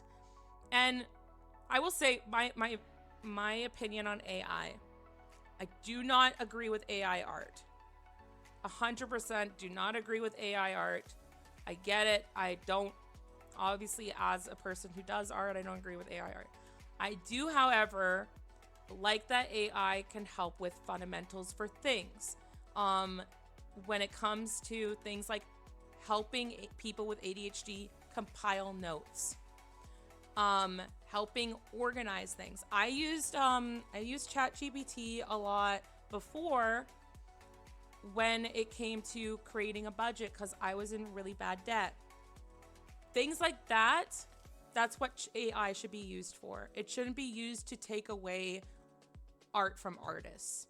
Because what the idea of AI should be is that it makes our jobs easier so that we can pay attention to what we want to do, like art and music and all these different avenues of creative expression, so that AI does all the things that we don't want to do, like math, but we can go pay attention to the things that we are passionate about. Thinking I can make my own version though for free. Yeah, this is not generative, it's another procedural, since it's more of a research and personal assistant. Exactly. Yeah, exactly. Meta, welcome home. I'm not touching AI until we find a way to. Yeah, that's the problem, right? Like, don't use AI willy-nilly. But it did, like, I only used it like a couple times when it came to budgeting, because I was desperate and I didn't know how to create a budget, and I also didn't know about like the resources it used, so I try to limit myself with that. But at the same time, like, it did help me. I was in, technically I'm still in debt because I have student loans, but it's interest free. So I've kind of like pushed away the student loans, be like, hey, I can't pay this right now. And they're like, okay, we'll check back with you in 6 months. Like, okay, cool. But that's something that I didn't worry about. I was in credit card debt for the amount of probably, I think it was 10K. It was really rough. Mostly it was because it's hard not to get into things without getting into other things, but got into debt because I was being charged way too much rent by my mother. And I kind of just, I didn't get the help that I needed from her to basically make it and survive. So I was just going to be staying at home forever. And it was actually my roommate that I moved in with. Like, it was her help of like, she lived in a house that was paid for. So she's like, I only pay utilities here right now. So we can just split utilities. And then I lived off of like $200 bi-weekly until I got out of debt.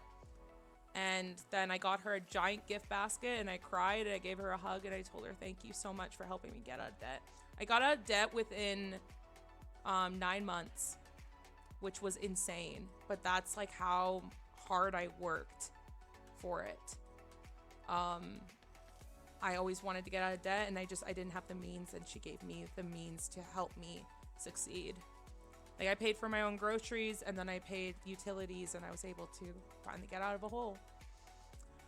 I generated one image like 5 years ago when the tech was released to public, saw the result and was like, yeah, I'd rather Photoshop something together myself. That's true. That's fair.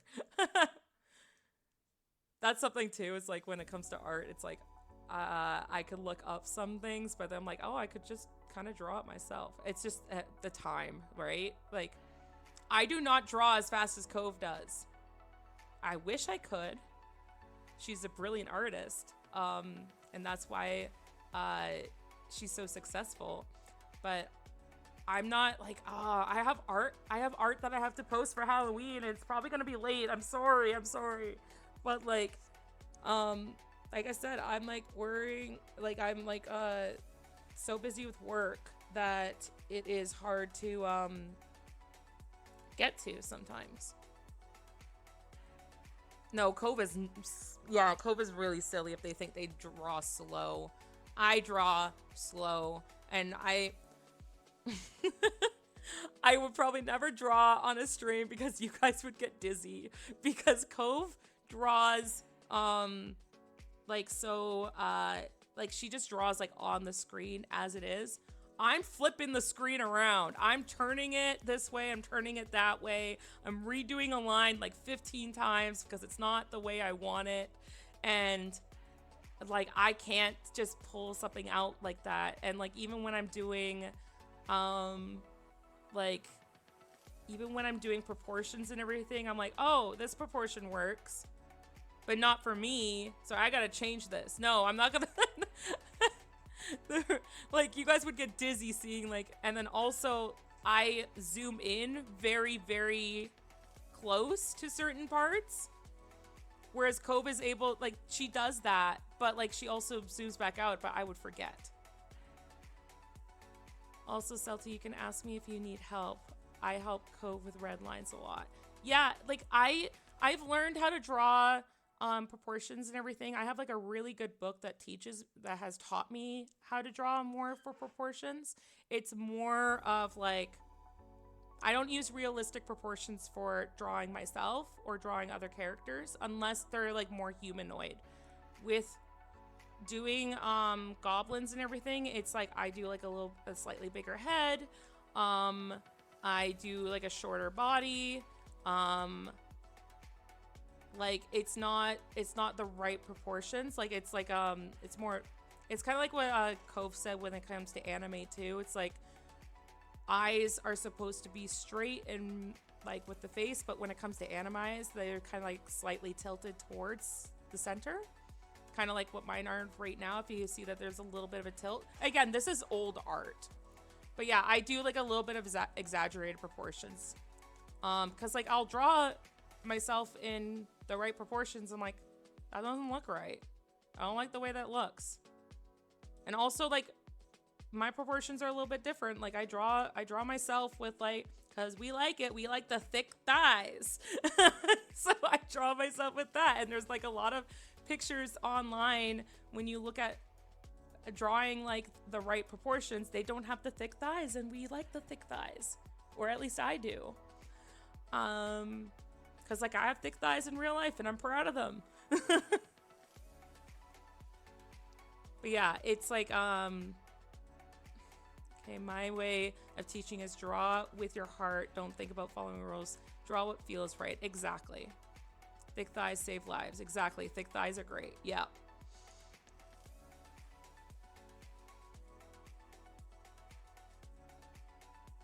Yeah, that's what we like. You have to like, even Cove has said that with like when it comes to art, when it comes to ears, sometimes you would be able to see a ear from a third quarter angle and stuff like that, but it doesn't look right with the picture. So sometimes she negates that ear, or she puts the ear somewhere else. Also, like, I am drawing a reference piece because Nekai asked me so nicely. I am drawing a reference piece of me. It's just, I put it on pause because I'm currently drawing a Halloween costume. But like I said, like, it's tricky because like I want to have the proportions the way I want them, right?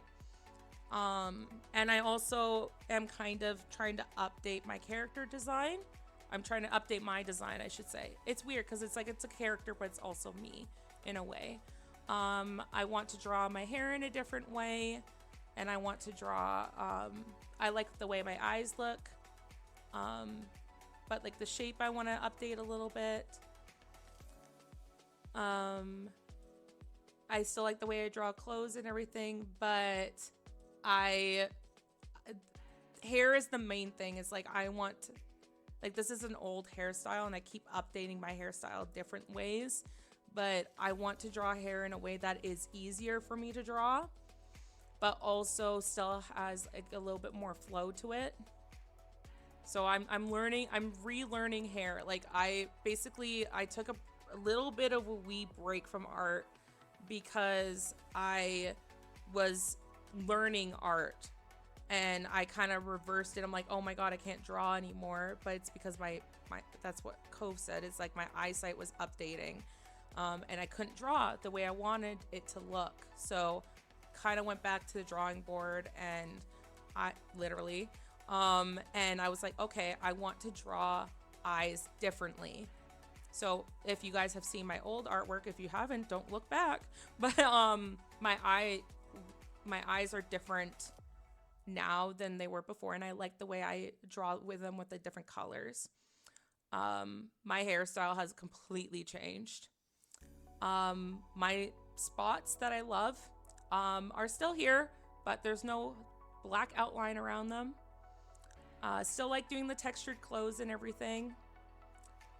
Drawing my ears a little bit differently. Like, art is always graduating and growing, so that's what I really want to do, is make sure that I am always putting out something that I feel proud of. And if I don't feel proud of it, I don't want to post it. Even though Cove's like, you can put out a sketch. I'm like, I don't want to put out a sketch. I want to put something I'm pretty, like, proud of. Yay, looking forward to committing fan art. Oh, thank you so much. I love fan art. I've gotten, not recently, but I've gotten fan art before, and it's probably, like, I just love it so much, only because, like, it's not like, oh my god, I'm famous kind of thing. It's nothing like that. It's just like, oh my god, you took the time to draw something that you like, people have told me that they like my design, and they just wanted to draw it. I'm like, oh my god, thank you. So it's like a compliment towards me, right? You need to get on that, Salty, so we can do fan art. I will, I swear, right after I'm done this Halloween piece, which is probably going to be a little bit late. I have, like, it's hard. It's I keep saying that, but it's hard. It's like a 40-hour week, and then I'm doing streaming now, which I really enjoy, and I don't want to give up. Even today, I was like, oh my God, I should probably work on my Halloween piece. And then I was like, no, no, no, I want to stream. And then like my house is a mess. It's embarrassing to the point, like it's really bad. It's really bad. It's really bad, guys. It's really messy. But okay, so this is my life right now. It's a 40-hour work week. I don't get 2 days off in a row, which I love to have before, because then I kind of have one day to relax a little bit and then one day to get things done. I had to separate my 2 days off because I'm going to physio on my days off. So, and that, like, it puts you in pain, and it also, like, my physio is by my old place, which I had a roommate with, so it's about an hour transit from here. So it's like my days off are not really days off. My days off are catch up. It's like, let's catch up on laundry, let's catch up on dishes, let's catch up on art, let's go to physio, and then let's stream. Because streaming, like, I'm only streaming twice a week, but I would love to stream like more, and I'm probably gonna do more streaming in the new year when things kind of slow down at work, and hopefully when I'm done physio, because the physio thing kind of like takes 2.5 hours out of my day, because I'm going there for half an hour and then coming back, and then I'm in pain, and then I don't want to sit and draw. Don't make me have to get a password to help you clean, Salty. And it sucks because it's like this studio is not that big. It's like I said, it's like 425 square feet. It's not that big, but it's like, if like, I don't know how many people have ADHD in the comments, or like in the chat, but when it comes to ADHD, it's like, oh my God, I'm so tired. I'm just gonna throw my clothes on the floor. And that's what my room is like right now. Once I get your reference, I'm going to use that fan art rules I asked you to fill. Okay, awesome. I'm excited because I actually like love Nekai's artwork. If you guys have not checked out a bunch of Nekai's artwork, I was investigating it, I think like when you first joined the studio, because I was like, oh my God, and like I love all like I love like the color scheme and everything about it. I love it. So get complimented on. You need to get on that to do fan art. I once convinced someone else I was a cis woman with my thick thighs. Hell yeah. Thick thighs make for a soft lap. Yeah. I have thick thighs in real life. I'm like, that's why I draw myself a little bit curvy, but I am curvy in real life, and we like the curves. My character is not my accurate body proportions, just so y'all know. I don't know.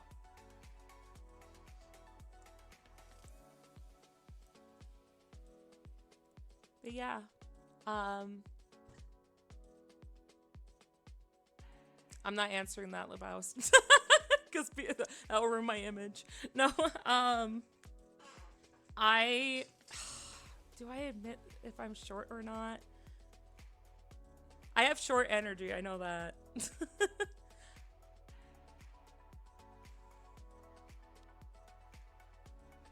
We all gob Celty, yeah.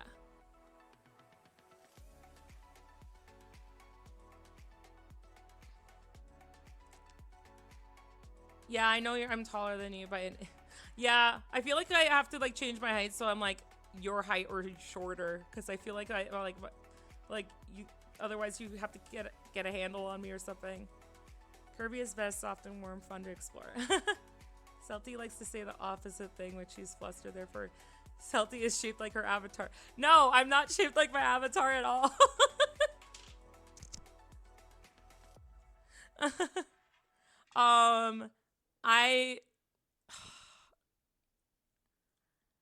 I don't want to say things about like what I look like in real life. Otherwise, you guys are gonna be like trying to thirst after me in real life when I'm like, I like my avatars look better than my own like.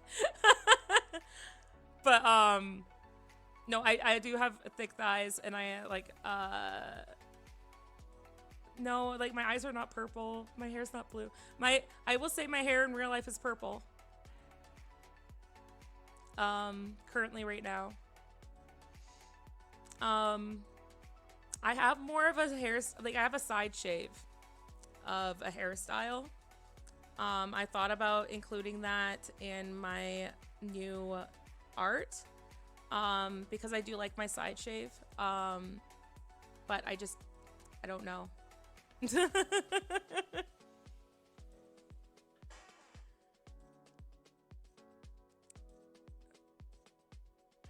I don't know why I picked blue for my hair for my avatar either. I think it's just like, oh, you know what it was? Is that, I was drawing, sorry, I was drawing, my D&D character, and, they kind of had, like, I was drawing a tiefling, but I was drawing, like, a greenish tiefling, and, like, their hair is more of, like, a black, but it's black with like a little bit of shades of blue in it. And I think that I went with the same skin tone, and then I was like, I'll make my hair brighter. I think that's why I chose that. And then I was like, oh, eyes being purple, sure. Oh, thank you. Thank you for the reminder to hydrate. I will drink. And I will stretch and shrink. Yeah, no, I'm not saying that you guys are gonna dislike it. I just like I don't want to copy Tia. But also I don't know how it's gonna look on me. Yeah, I put a cooldown on it. Haha, sucker.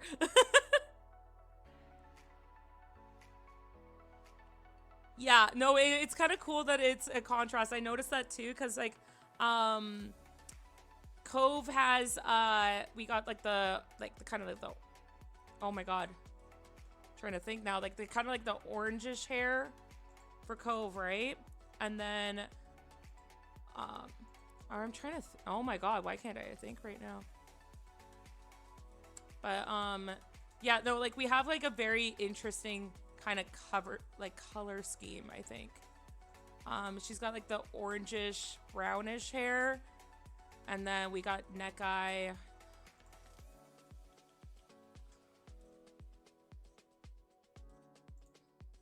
Well, you guys both have kind of like the orange, but yours is a little bit brighter orange now that I'm looking at it.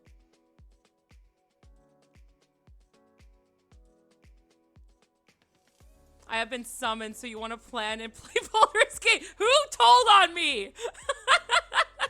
Hi, Cove. Don't watch the first half of the stream because, like, I was telling everybody how you're like my sister in real life, and that you were very sweet to me through the last year. And I I got a little bit mushy about it.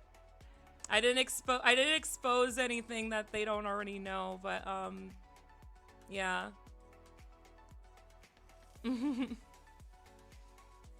Because Cove is gonna make fun of me and think that I'm like, yeah, no. Cove is like, you care about me. I'm like, fuck off. I like to look like my avatar in real life, me closer to green-haired hippie Santa Claus. Well, like we like a green-haired hippie Santa Claus. That sounds cool. Oh, Meta, you have a watch streak. Oh my god. Thank you for tuning in so many times. Oh yeah, no, like Cove's like the sister I never had. I do have sisters, but like they can get wrecked.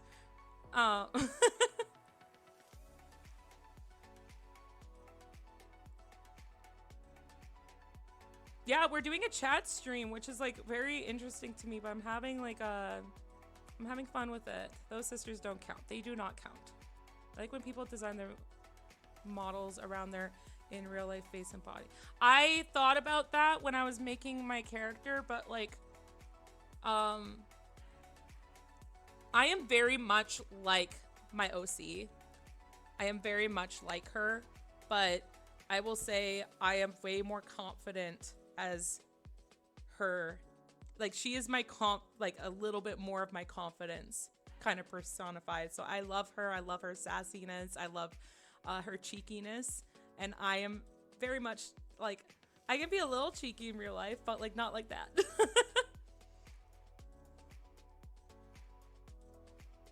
But I don't know. Like maybe I'll change. Like I like the blue, but like I thought about changing it to the purple that I have in real life. But like I don't know. I like the blue. I like the blue. I like the blue with the contrast of like my eyes being purple. If I do go into the route of like kind of updating my my character a little bit and kind of like doing like, because like I was thinking about like everybody's got kind of like a thing when it comes to goblin stuff. I thought about like, oh, I could be a cat goblin, but there's already those ones out there. Because like I am cat personified. I like knocking things off tables a lot, to the chagrin of my coworkers. And I kind of like have like bratty cat energy, but I thought about like a draconic kind of feel to it. Like maybe I could have like wings that sometimes appear, especially when I get like certain channel points. Maybe like the wings come out, my eyes change to a different color. I thought that would be cool. How about mixing the colors, Salty, like colored streaks or purple tips? I thought about that too. Kobold. Maybe. I don't know. Maybe I could transform into an actual dragon. You never know. But I kind of like I looked up some characters that kind of have a draconic-esque to them. And I'm like, ooh, that would be kind of cool. I kind of did some artwork last Halloween where I had wings. And I do really like drawing wings. So that would be cool. Maybe I have a couple little horns.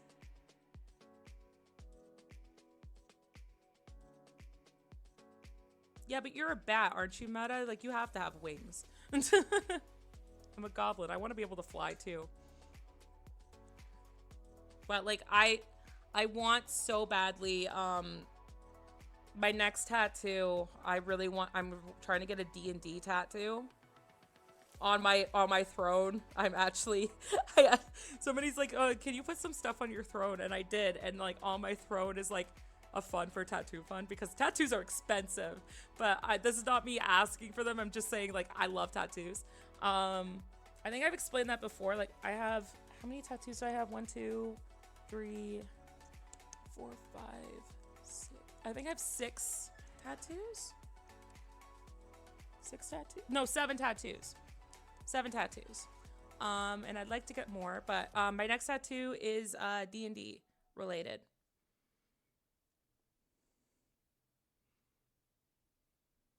Tailed goblin.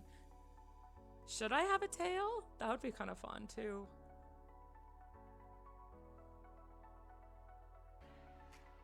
But because like I've been like this the whole time, I think that it could just be like, I have a transformation.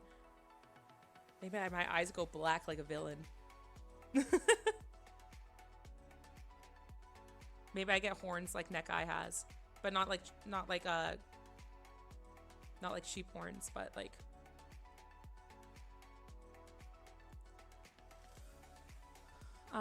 If when I get a gob avatar, I plan the tail with a little tough at the end, I have to decide if the goblin is going to be an extension of me or take my usual gaming approach and make the butt I have to look at be cute. I'm sure your butt is cute in real life. All butts are cute. All boobas are cute.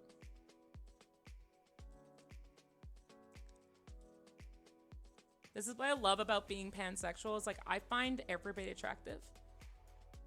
But if you are an asshole, I don't.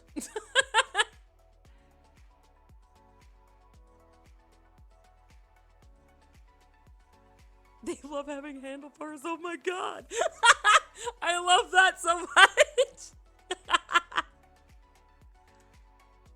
But yeah, no, like I identify as pan. So,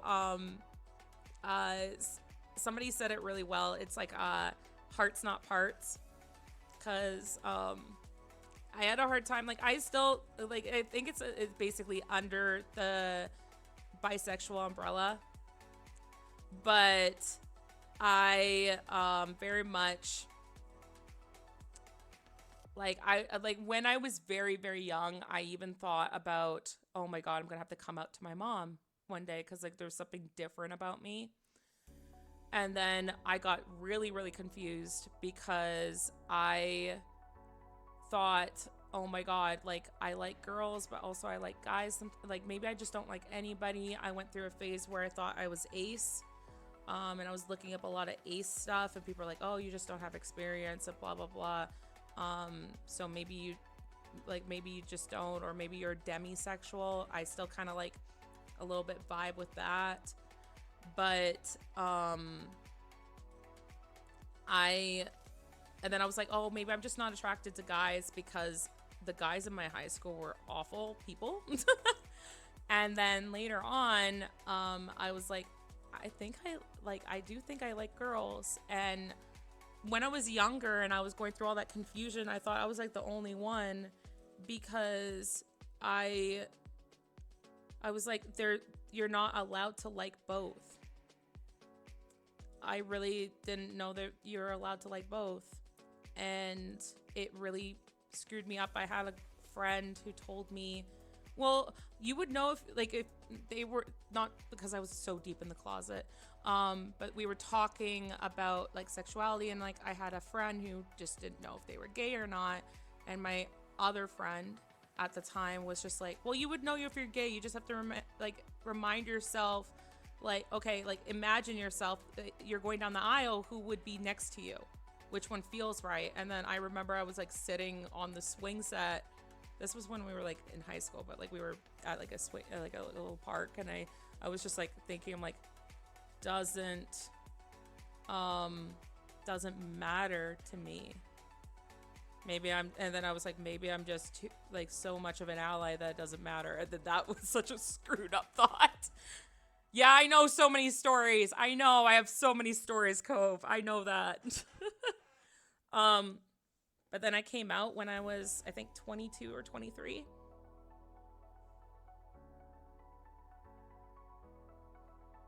So not that long ago. Not that you guys know my real age anyway. And you're not going to. Not for a long time. Biggest ally. See, I went to pride parades and stuff like that, and I was like, I am the biggest ally, and like, not saying that you aren't, not saying that you are not straight, but like, I went to the pride parades, and I'm like, oh my God, I'm like the biggest ally. I love like the love and affection around here and everything like that. And then my first relationship was with a woman. And it's funny because I would tell her all the time, I'm like, what are you talking about? I'm straight. And she's like, we've been together for like a year and a half. I'm like, yeah, and we're talking about LGBTQ and how I kind of like discovered stuff. Yeah, I was more of an ally than I thought. Yeah.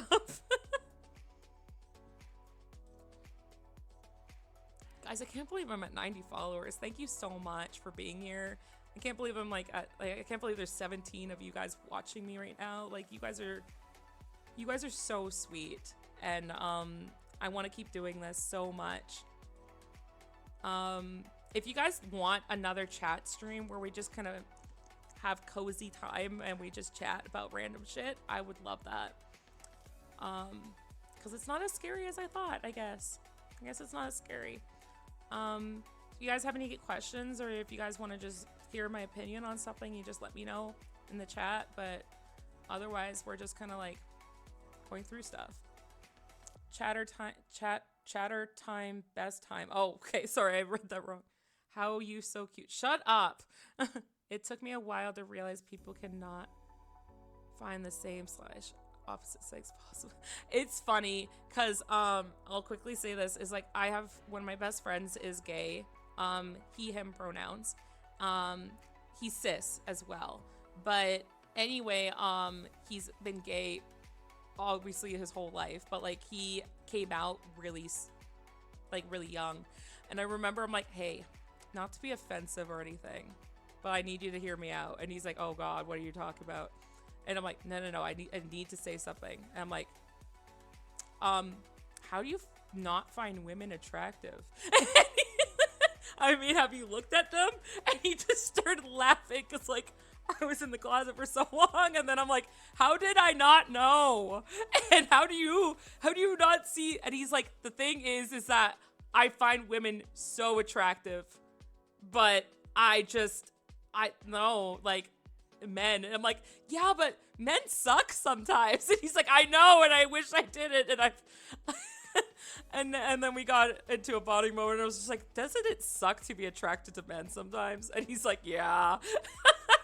And it's not that, it's, you know what I mean. It's those men.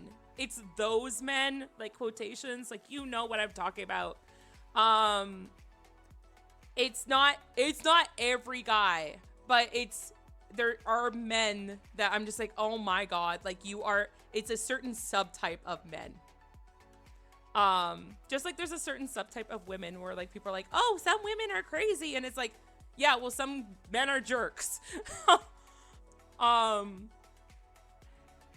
Yeah. I'm still going to pretend I'm offended just so I could give you, well, okay, fine, that's fine. But yeah, like, I just remember when I was telling him, I was like, how can you not be attracted to women? And he's like, I don't know, man. Like, women are, like, gorgeous, but, like, I can't. I'm like, you know what? Fair. But I was just like, I'm not trying to be offensive about how. And he's like, in my mind, I'm like, how can you not be attracted to, like, both genders? Because I've always done that. But, like, it's just, you know, yeah. And, like, I love this guy. Like, he's been one of my best friends for a long time, and we actually work together too. But he's the type where he's just like, he'd be like, oh my God, girl, you look so good, and stuff like that too. Like, just love him. He's great.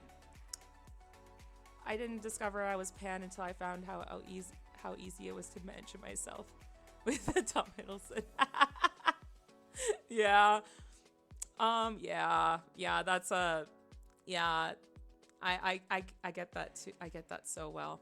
And that was the thing too with being pan, and I will get to your question because you had a question up in the chat. But, like, that was the thing too, is like, I had so many people in middle school and high school be like, do you have, like, a crush on a celebrity and stuff like that? And I said no. And they didn't get it because there's so many people who had crushes on celebrities, and it's like, I don't have crushes on celebrities because I don't know them. I just don't. And it was the ones where I'm like, oh my God, this person's kind of attractive, because, like, it would be like, oh, I find them attractive because I've listened to them in interviews, or I find them attractive because of their character, and I want to imagine they're like their character in a TV show. But it was very based on personality rather than appearance. So people were just like, oh my God, like, this guy's so hot. And I never understood, like, they were like, in high school, they were, after this guy, everybody thought he was the hottest guy ever. His name, like, we'll give him a name. His name was, I guess we'll figure out Dan or something like that. But, like, all these girls loved Dan, and there were so many people who were just like, oh my God, I know he's an asshole, but, like, if I had one night with him or something like that, like, he's so hot. And I was like, in my head, I'm like, but he's an asshole. Like, how do you find that attractive? And it's also talking to people. It's like, oh, like, I thought I had a crush on a guy, and then I talked to him a little bit more, and I'm like, oh, really? No, you kind of ugly. And it's like, it's not ugly based on appearance. It's ugly because you have an ugly personality. And then I can't look at you that way. I can't, like, I know some people are just like, oh, I love, like, I'm still, like, I really love my ex. Like, or sorry, I really don't like my ex. He's not a good guy, but he's so hot. And I was like, I don't get that. Because as soon as somebody shows their personality, and it's like an ill personality, then it's like if you're like out of 10, like, on the outside, which I don't like measuring people on the outside. I think everybody's a 10 on the outside. But it goes down pretty quick with certain comments. And then I'm like, oh, you, and then I like look at this person, everybody's like, he's still hot. And I'm like, no, no, he's not. He's ugly. Like, I don't see it, and I have no physical attraction to them. Sorry, I went on a rant there, but like somebody asked a question. What's your favorite drink? Like, are you talking about like alcoholic or non-alcoholic? Just any drink. I'll say that I really like pop. I like ginger ale or Fresca or stuff like that. Those are kind of like the ones I lean towards. It's something about the bubbles, that I really like because, and I found out that this is an ADHD thing. Like the bubbles is like a stimulation aspect. So I've always gravitated towards them. But like my favorite when I was younger, and I called it this when I was younger, was apple juice. Apple juice. Because I couldn't pronounce the day. But apple juice is the best. Apple juice. For me, physical attraction is one thing, but even consider something even approaching full-on attraction, you gotta have a lot more than looks, smarts, and personality. Yeah, exactly. And I think that's like with everybody is just like you can be physically attracted to somebody, but when you get to know them, then that's what kind of like fuels it more. It's just that when it comes to physical attraction for me, it's like the physical attraction goes down. Like that actual physical attraction, like I can't look at you the same anymore. Like I had a guy who crushed on me for a long time. Oh my God, there's a story with that, but I'm not gonna get into it on this stream. Unless you guys want to at another point in time. But that was a whole mess there. But conventionally, very attractive guy. And so many people were just like, why don't you like him? Like, he seems like such a, quote, nice guy. And I,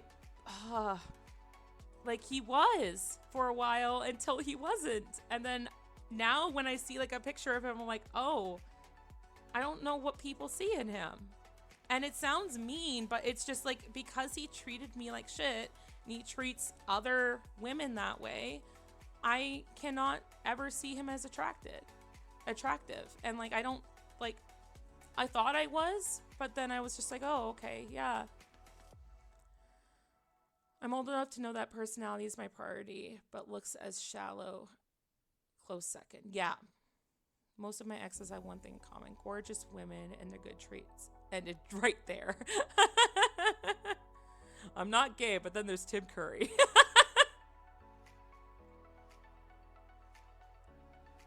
No, what I mean by quote nice guy is those guys who are just like, but I'm such a nice guy, but they're really not. That's what I mean by nice guy. There are nice guys out there. What I mean by quote nice guy, yeah. It's just like, I've had guys tell me, but I'm such a nice guy. And I'm like, you're really not.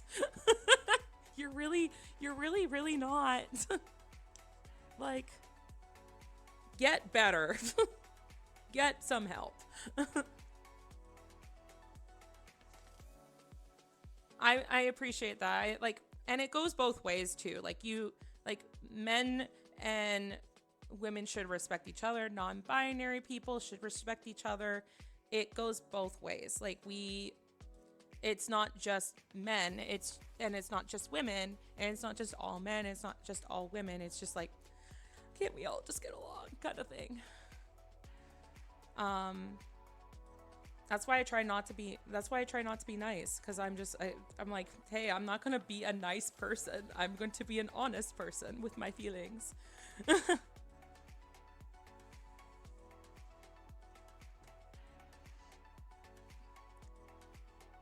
Love to all the kings, queens, and royalty. Oh, I love that. The royalty, everybody, because that is gender neutral. Celty, let's be honest, society kind of did that part. Just look at the dating market nowadays. Modern women looking for 6 figures, 6 feet, 6 inch, 6 pack. Notice the missing part: personality, smarts, kindness, optional. Exactly. And that's the thing, is like I'm single now, and it is very difficult as like a single woman or a single person in general. I go by she, her, by the way, but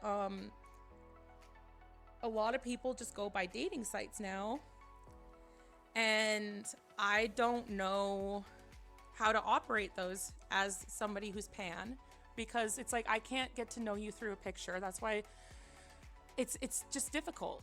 Like I have to kind of like go and get their feeling, and then I kind of know within a few minutes if I like, obviously you don't know somebody for a couple minutes, but you know what I mean? You kind of get a vibe, but you can't get a vibe from a picture.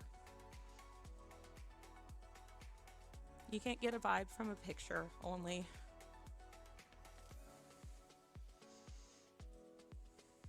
And it's like, sometimes I'm just like, do I even have time to date?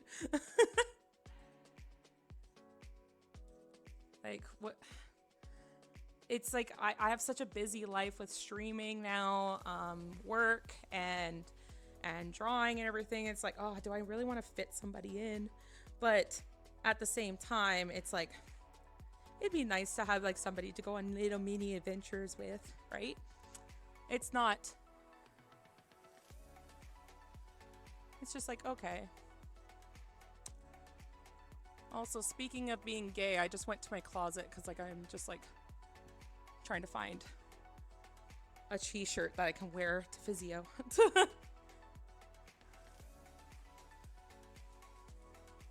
I'm not in the closet anymore, guys. I came out. No.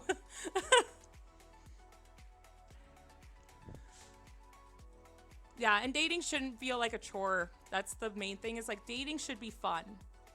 And that's what one of my friends told me. He's like, dating should be fun. But like a lot of people go into dating with high expectations. And it's like, no, like what? Let's just have a fun time getting to know each other and see where it goes. Maybe why I haven't had a date at 9 years minimum. Wow, because everyone wants their next met to be Chad. I don't want Chad. What the fuck? I want Damien from Monster Prom. I want to go flip over tables with somebody and set them on fire. But yeah, a lot of people have high expectations when it comes to dating. Honestly, I just want to like be able to like and that's the kind of like I don't have high expectations. Like they don't have to be like, they don't have to have a six-pack and everything like that. Like I don't care. Like I really don't. And I don't have like the high expectation that they're going to be like, oh, they're going to be whatever, great in bed or whatever. It's just more of like, if they support me. And also I'll say like, I have always lived as like a very independent woman. I'm the type of person that like my friend is one of those like gentleman types, and he always takes my bag from me and carries it for me, and I feel awkward because I'm like, I can do that myself. Like I have a hard time with that. I'm very independent when it comes to my problems. Currently talking about that in therapy, trying to like open up a little bit more. It's really hard for me to, what is it? It's really hard for me to kind of let my guard down, but also I have found in a lot of like in my past relationship, as well as I've been like, they're not situationships. There've been like just guys who liked me for extended period of time and I couldn't get away from it. Because then they would just keep bringing it up over and over and over again. And I'm like, dude, like I said no. But in those kind of scenarios, when you're a very independent person and you've kind of put yourself into a caregiving role, then it's really hard to get into a relationship where you are cared for.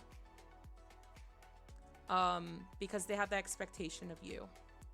And that's what I've found is like, I've had so many people lean on my shoulder and look to me for advice and look to me for comfort, that it's really hard for me to kind of like, I guess, be the little spoon in the relationship, because people are expecting me to be the big spoon, and I'm like, no, like I want to be taken care of too. I want somebody to like but it's also that's, I guess it, like some people are like, oh, it's like an anime type what is it,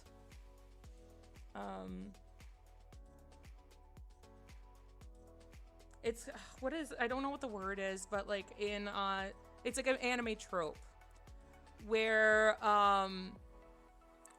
it's like, oh, this woman is so independent and everything like that, and then it's really, really hard for her to let that independence go for a guy, and the guy has to be more stubborn to make sure that he can kind of like not break the independence but be there for her regardless.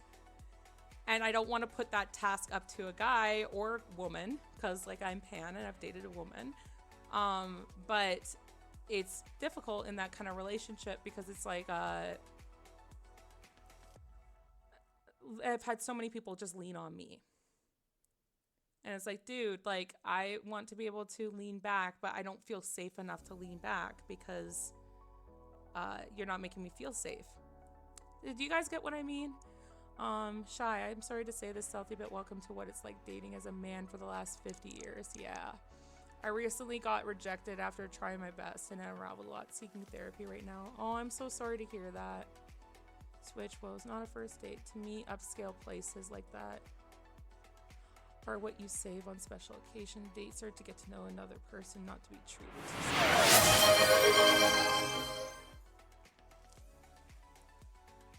First date to be an upscale. No, first dates are like, hey, let's go for a walk and let's get a coffee. That's what my thing is. It's like I don't want to be that type of person to expect that. But like if they offered like, hey, I want to take you out for like a brand dinner and everything, I would say no, because I would feel like there's a high expectation of me in return, because they might turn around and be like, I've spent like $100 on you. Like, why? Like, we had like a $200 dinner together. Like, why can't I get a kiss tonight? And I'd be like, fuck no. Like, that doesn't mean anything. So I'd rather get a cup of coffee with you. Rather get a cup of coffee so I don't feel obligated. Not that I would, but I don't want it to be a monetary exchange. I'm glad I'm not single anymore, as I have a very ribald, I've never heard that word before, sense of humor and utterly inability to read social cues. I'm happy I found a partner who understands me and gives me an aw, thank you. I'm so glad you found somebody, Mal. You're expected to be stoic 24/7 no matter what happens, no matter what. Yeah. Yeah, no, Shy, like that. Unfortunately, I know a lot of people who feel that way. But like I don't want somebody to be stoic all the time. That is not what I'm after. I appreciate when people are able to let their guards down. I feel like that's a strength. But it's also like I've had so many people use me as like a walking stick, basically, like somebody to lean on and somebody to use as support, that I don't feel comfortable leaning on them for support, because it's like I guess I get put into like the big sister role a lot, or not even the big sister role, but like the quote unquote old guy role. I don't even like saying that, but like, you know how like people in like the 50s and 60s, or even like not that long ago, are just like, hey, like the guy is the person who is the protector and the one that like takes care of the business, and they wear the pants in the family and blah blah blah. And like now I'm like, I feel like that in like relationships, and I'm like, I don't want to be like I want to let my guard down sometimes. But for example, like I have a guy friend who has crushed on me for a really long time. Still kind of does, but like he respects my space with it. But he's like a little brother to me. And I I feel that relationship with him because I've been there for him through so many things and been helpful to him and everything like that. But like when it comes to the return of like, oh, I have things and issues, like he's not the person I run to, because not that I really run to a lot of people, but he's not the person I run to and that I feel protected with, because his approach is not something I don't feel like I can like hide in his arms, if that makes any sense. I want to have somebody where I can hide in their arms sometimes. And I have yeah.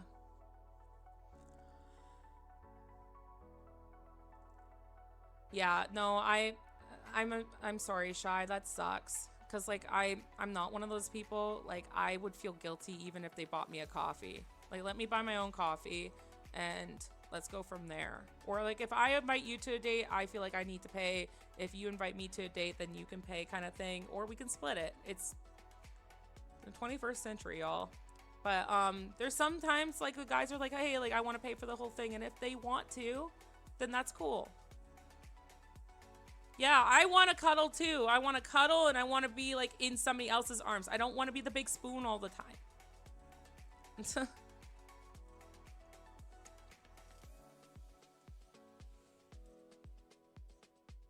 How did we get on this topic? Oh my god. Well, you guys have a lot of opinions about this topic. I guess dating is always something that you get opinions on. And I did get a drink of water. Thank you for telling me to hydrate, because I'll need that sometimes, especially when I'm just chatting my ass off.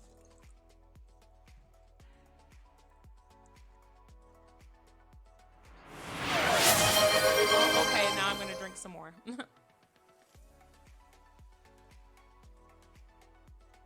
I have not, I've only had one relationship.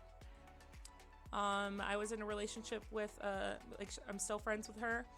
I was in a relationship for 3 years with her and love her to bits, but she was a great friend, but, and she was a great partner, but, near the end, it felt like we were more friends. I'll leave that at that. Um,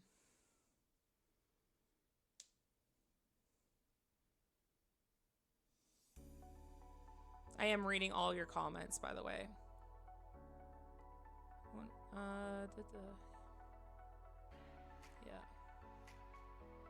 Yeah. Shy. Ooh, dangerous. um, I don't know how to pronounce your username, but thank you so much for joining the stream. Quetzal? Quetzal?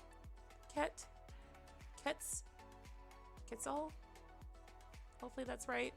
I have no experience because usually not given a chance. Thankfully, hasn't made me bitter. I'm glad that hasn't made you bitter, because I've had so many people who it makes them feel bitter, and then they go down the rabbit hole of like, I deserve women. And I'm like, no, you don't. Yeah, my last ex was the worst. Oh, I'm sorry that. Yeah, I'm sorry about that. It sucks. It sucks. Yeah, have a good food break. I have not eaten yet. I will eat after the stream though.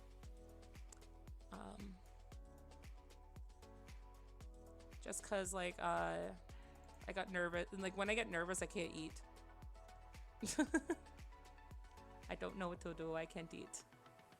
I try to, but like it's just really difficult. Like when I had to give that person, even though I don't like them that much, I had to give that person a write up.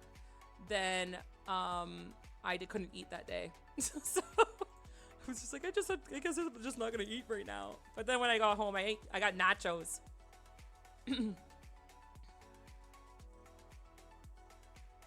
Yeah, and like that's the thing too, is like being single is fun, Shy. Feels like dating is really hard to get into. I keep making it harder for myself. But yeah, like I'm enjoying the single life now. I didn't start dating until like after college. Like that, like But like also like when I was in high school, like I kind of alluded to, I went through a lot of drama, like not just high school drama, but I went through a lot of kind of heavy stuff that I don't wish on anybody. And through college, I kind of swore off friends, and like I went through some more drama with relationship stuff. Um, and then I was kind of still kind of discovering myself and trying to figure out like my sexuality and everything. But I didn't date for a really long time, and that was okay. And I had fun being single. And I'm kind of grateful because I didn't have to go through terrible like high school relationships, which I've heard stories of. I had like this guy who liked me, and then I was like, I feel too young to date. I was like, I don't want to, like, I'm just not ready to date. And then he dated all my friends, and then he circled back to me, and he's like, are you ready now? And I was like, that was like a couple years later, and I'm like, I'm going through some shit at home. No. And also you dated all my friends, so no. And he's like, oh, well, why not? And he's like, you should be able to lean on me and everything like that. And I was like, sorry, but like this is a situation that it's too heavy for me to lean on anybody besides like counseling or stuff like that. And he's like, oh, well, you're so selfless. I'm like, I'm not trying to be selfless. I'm just trying to be like, I'm trying to make it on my own and going through this. And then he's like, oh, you selfish bitch. And then blocked me. And I was like, okay, well, that was a, okay, that was a turnaround going from, you're so selfless to like, oh, I got rejected. You selfish biatch. I was like, well, fuck off then. Glad I never dated him. I ran into him like a few years back, and he kind of like looked at me and I looked at him. I was like, bye. Yeah. I'll give the two later girls this. They didn't try to dangle a carrot after the first date. They straight up told me they weren't interested. Yeah, exactly. If you're not interested, be honest about it. That's what, like, my friend who has crushed on me for a long time, kind of brought up the topic again when I broke up with my ex, and I was like, I'm sorry, no. We are only ever going to be friends, and I don't want you waiting for something else. But yeah.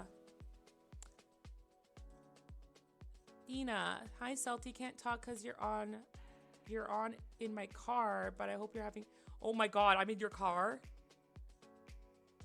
Hey, it's 10 points if you hit that light pole. No, joking. Don't do that. That's like where I shouldn't drive. I'm like, oh, it would be 15 points to do this. I would think about like Grand Theft Auto or something. That was something I like that I suggested for a stream, because I do have LA Noire on my Steam, but it would be so funny to try and be the good guy. It'd be like, hey, Celty tries to be a good cop. Because I know somebody told me in that game that if you hit something, then you get a fine for it. And be like, fuck. I have one friend in real life and mostly the same on here. VR chat has really helped me finding a community. Aw, I love that for you. I don't have in real life friends. I've had dates and yeah, no, Nekai. I will say, like, so I had in real life friends in high school who turned out not to be my friends. And then I kind of distanced myself after college, and I was like, or sorry, after high school, and I was like, I don't want to be friends with anybody anymore. It's too hard. It's too difficult because I felt betrayed by them. And then during that time, before I found like in real life friends, like Cove, it's like I only had people who were on the computer. It wasn't through Discord or anything. It was through, oh my god. Is this still a thing? Is this gonna age me? Hold on, let me look it up.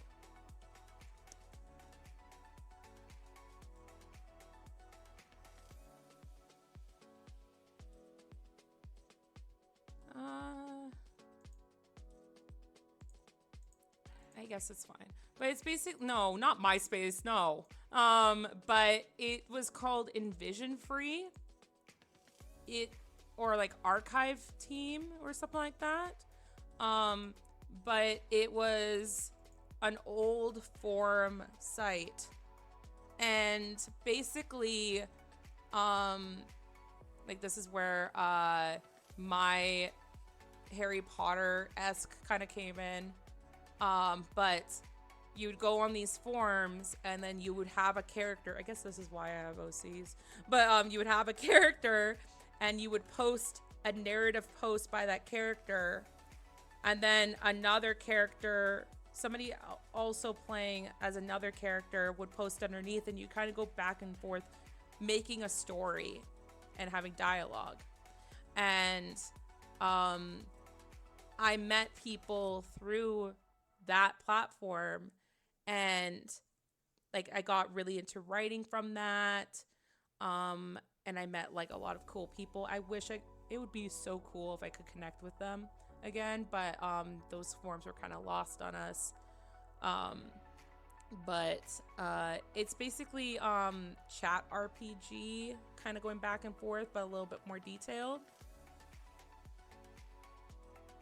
Like, for example, it would be like, oh, Celty goes into the kitchen and she does this and blah, blah, blah, and this and this and this.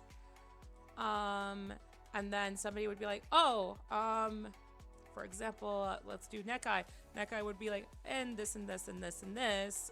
And Nekai does this and says, hi, Celty, what are you up to? And you'd go back and forth, but it would be more detailed. It'd be more longer paragraphs. Some paragraphs would go like 10 paragraphs. Like, it was a lot. Got to lurk now. Oh, I'm so sorry. I hope I'm not making you anxious, but take a breath. I know anxiety. Is RPing that unusual that you have to explain it? I know RPing, like, but I was trying to explain that it's like, it's more, yeah, it's kind of like Gaia Online, but it wasn't like Gaia Online. Like, Gaia Online does it where it's just like, a lot of people in Gaia Online, I saw like, oh, they do one line and they're like, I went into the kitchen, send. Whereas I would go, like, it was more like a narrative one and it got intense. Last time I tried in real life dating, got rejected because they found someone exactly like me, 1-for-1.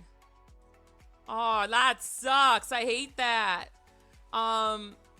I got told by a guy who liked me, and I rejected him because he was very toxic, and I don't use that word lightly, but he was. I will tell a story about him in another stream. If you guys want to hear that story, ask for the list guy story, because that's what my friends have called him. List guy.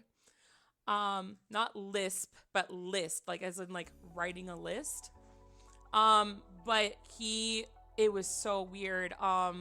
When he started, I guess they're now, like, he now has a fiance, but like, you don't say this to somebody you like before, but he told me, he's like, oh yeah, like, she's just like you, like just like you. And I was like, that makes me feel uncomfy. I guess I could tell the list guy story, but like, Cove knows the list guy story. Can't believe that I was friends with this guy for so long. Oh, it's so bad, guys. I was just really forgiving back then. You know, something funny. It was 101. They even had exit, but they were met. Oh, yeah. Okay, fair. I know you'll find somebody, Nekai. You're too cute.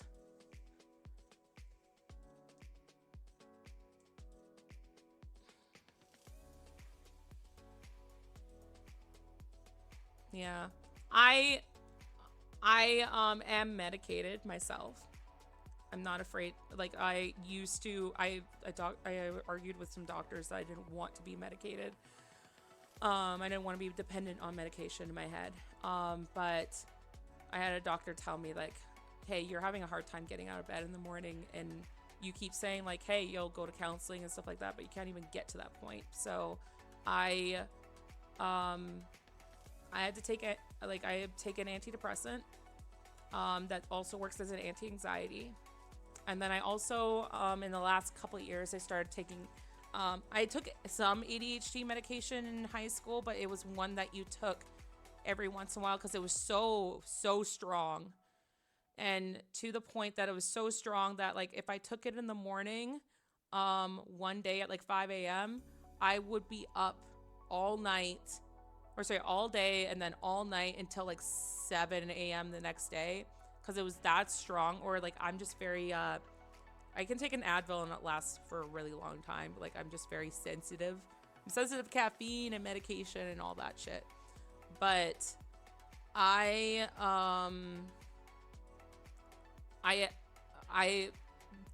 having taken like medication for my ADHD has literally changed my life because it was so weird. Like the first 2 weeks, I felt I didn't want to take it. It made me so uncomfortable because I used to stim a lot, and I used to I was so used to having my brain so full of everything that the sudden quietness and not stimming, I started physically stimming because I wasn't. Like, I didn't need to do it, but I felt like I had to because I was so used to it. Like, I used to, like, drum my knuckles on the desk and stuff like that, and I was like, I don't need to do this, but I feel like I have to because I've been doing it for so long. And it helped with a lot of other things I was struggling with. They kind of need to up my medication again, but at the same time, last time I upped it, I got some heart palpitations a little bit, so they're kind of waiting on that, but my brain is still very full. But it took the edge, like, it's so much more full when I am not on the medication, so it's something that I do need. I know some people are like, hey, I don't need it, and stuff like that. That's a personal choice. It makes it very difficult to live unless I'm on this medication. I would probably shut down a lot. And like that was something I did is like with ADHD, very much if you see a task that is too difficult, you will shut down. It's like, oh, I'm gonna open the fridge and find out what I want to eat. If there's too much in there, it's like, okay, I guess I'm just not gonna eat, and you close the fridge. That's very much an ADHD thing. And it came like that with conversations. If I wasn't on this medication, I wouldn't be able to talk to you guys right now because I would be like, it's too difficult to talk, and I would be very, very quiet. So when I started taking medication, I started being able to talk again.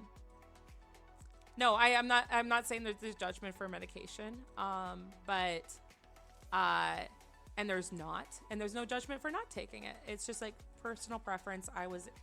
I've found a lot of therapeutic help through medication, but I also go to counseling, right?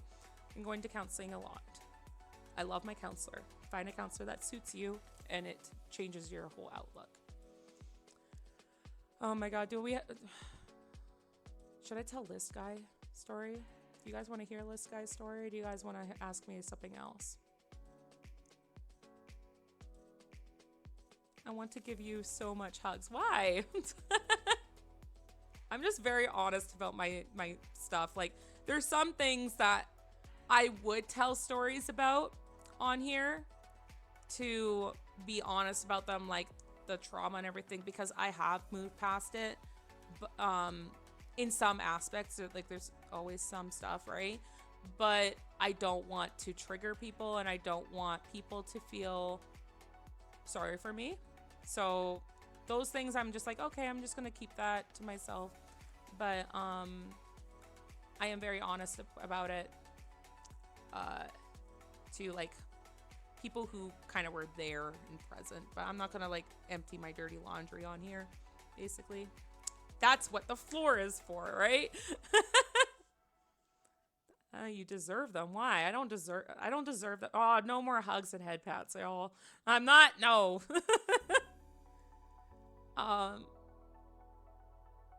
Yeah, like, why not? Let's tell List Guy's story. I'm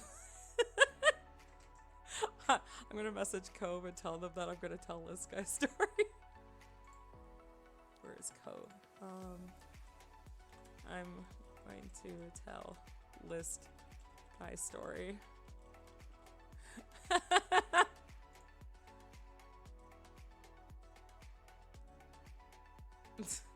um,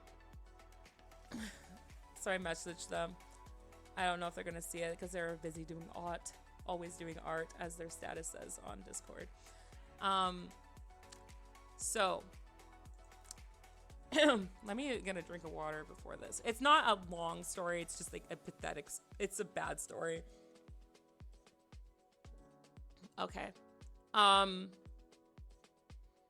life is so much better than with my meds than without them. Fair. Same thing. And that's the thing. You have to like kind of judge for yourself if it's going to be helpful or not, right? And like I was so adverse to medication for the longest time, and then I'm like, I literally have to do this. Yeah, I'm sorry. I'm sorry. I need to get that to you. I will message that to you. But okay, I'm stretching. Look, I only messaged you to tell you that I was telling that story because I know that you were just like, you can't believe that I was friends with that person for so long. And I remember telling this story to Cove, and they were just like, what the heck? Why are you friends with this person? And I'm like, oh, well, they apologize. I'm doing big stretch. Oh, that feels so nice. I love that stretch redeem. I need to stretch more. I need to go into like yoga before work. Maybe it'll be like make me less pressured. Okay, this guy's story. You guys ready for this? There was this guy. I'm trying to think. Speaking of Celtic being a cat, what the hell? Oh yeah, I guess so. Yeah, I get where you're coming from. Gotta give him a name.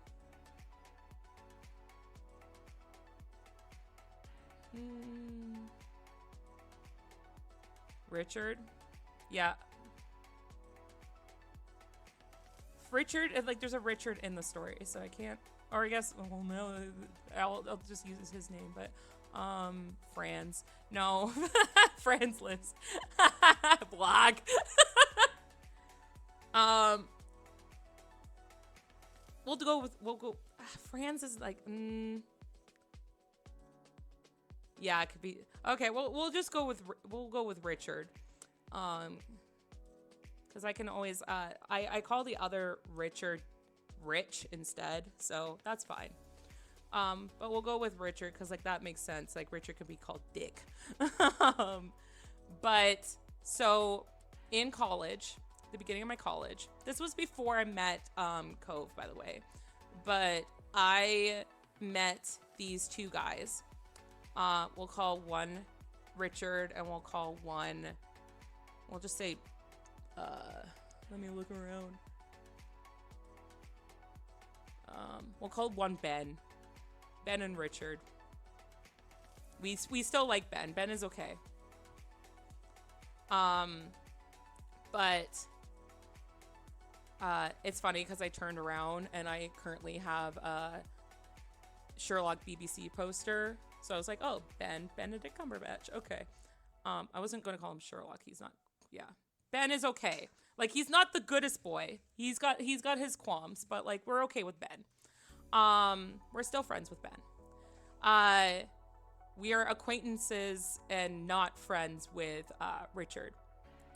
But my first year of college was when I was like, I don't want friends anymore. I had such a bad experience in high school. I was just like, I'm kind of done with it and everything like that. And then Richard was in this class and with me and with Ben. And he and Ben started talking, and then Richard was very much an extrovert, where I'm like more of an introvert, but I'm more of like an ambivert. I can go both. But so Richard was just like, I want to be friends with Ben, and I want to be friends with Celty. Because I guess like we were all kind of sitting in the same area, and they were like, okay, like they seem cool and everything. And I was actually very our friendship was very good at the beginning, and for like a long time too. I never had a friendship where like somebody would call me up and like just chat on the phone. They were very much there for me when I was going through some situations, like good friendship at the beginning. When it started going bad was when Richard developed a crush on me. Um, and it was, this sounds so bad. So their mom realized that Richard really wanted a girlfriend. And I think Richard wanted a girlfriend because they felt unsuccessful without having somebody. Because they didn't date much. And like they were like very much like, if I have a girlfriend, we can post pictures and it's like I'm successful. I guess there might be been like some pressure from the family, like, when are you going to get a girlfriend? And like, who are you dating? Like, blah, blah, blah, right? So it felt very much like trophy-esque in a way, but that's my opinion, might not be. But Richard's mom was just like, well, you talk about Celty a lot. Why don't you go for Celty? And he's like, well, Celty's not really my type. Whatever that's supposed to mean. And I guess because, like, I didn't fit a mold of what he wanted. Anywho,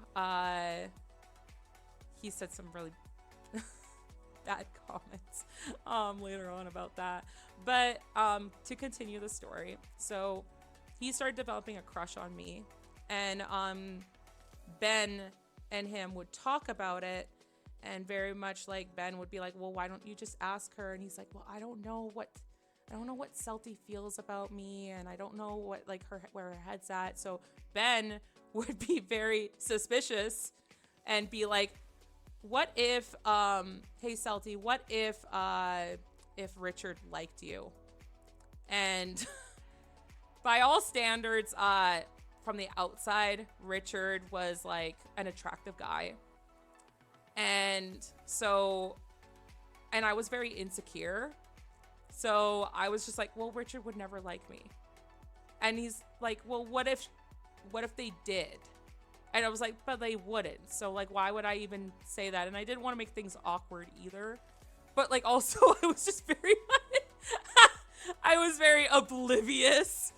And people were like, how did you not know? And I'm like, I just was just like out of sight, out of mind mentality. It's like, no, like they just wouldn't. Like, that's not even in the realm of possibility.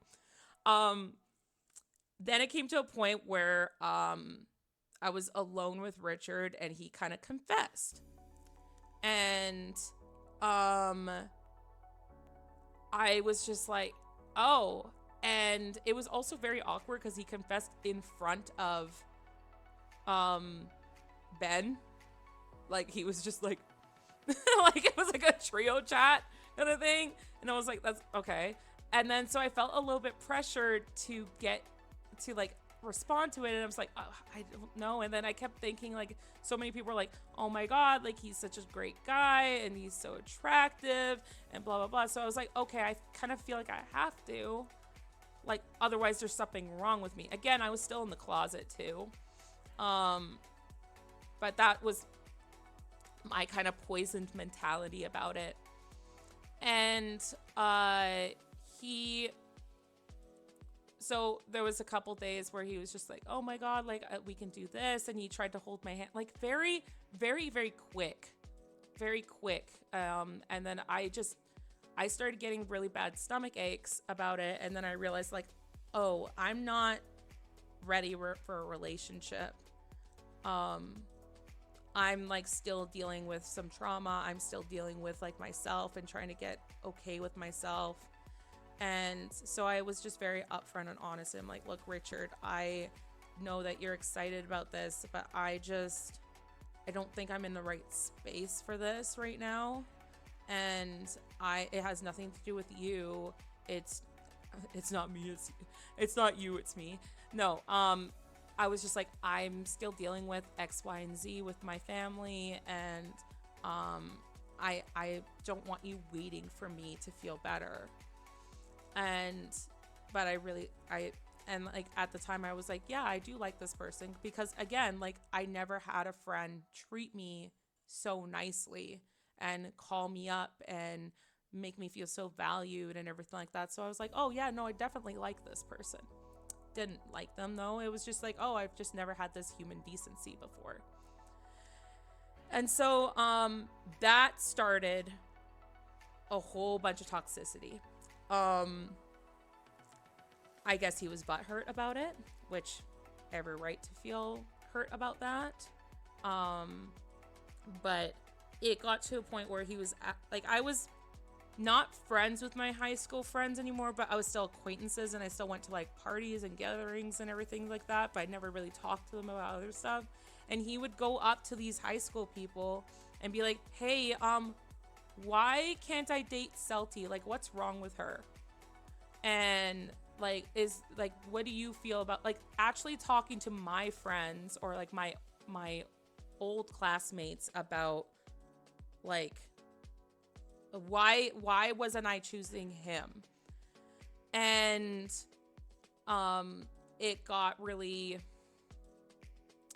it was really suffocating, and I felt like everybody was coming to me and like, hey, Richard asked me about you, and like, why won't you date him? And I was like, I'm going through some stuff right now. I don't really want to get into it. And they're like, but he's such a nice guy and he's so attractive. And like, they really made me feel like there was something wrong with me. And there's like, this is a picture perfect guy. Like, why are you not dating him? And I was just like, I felt stuck.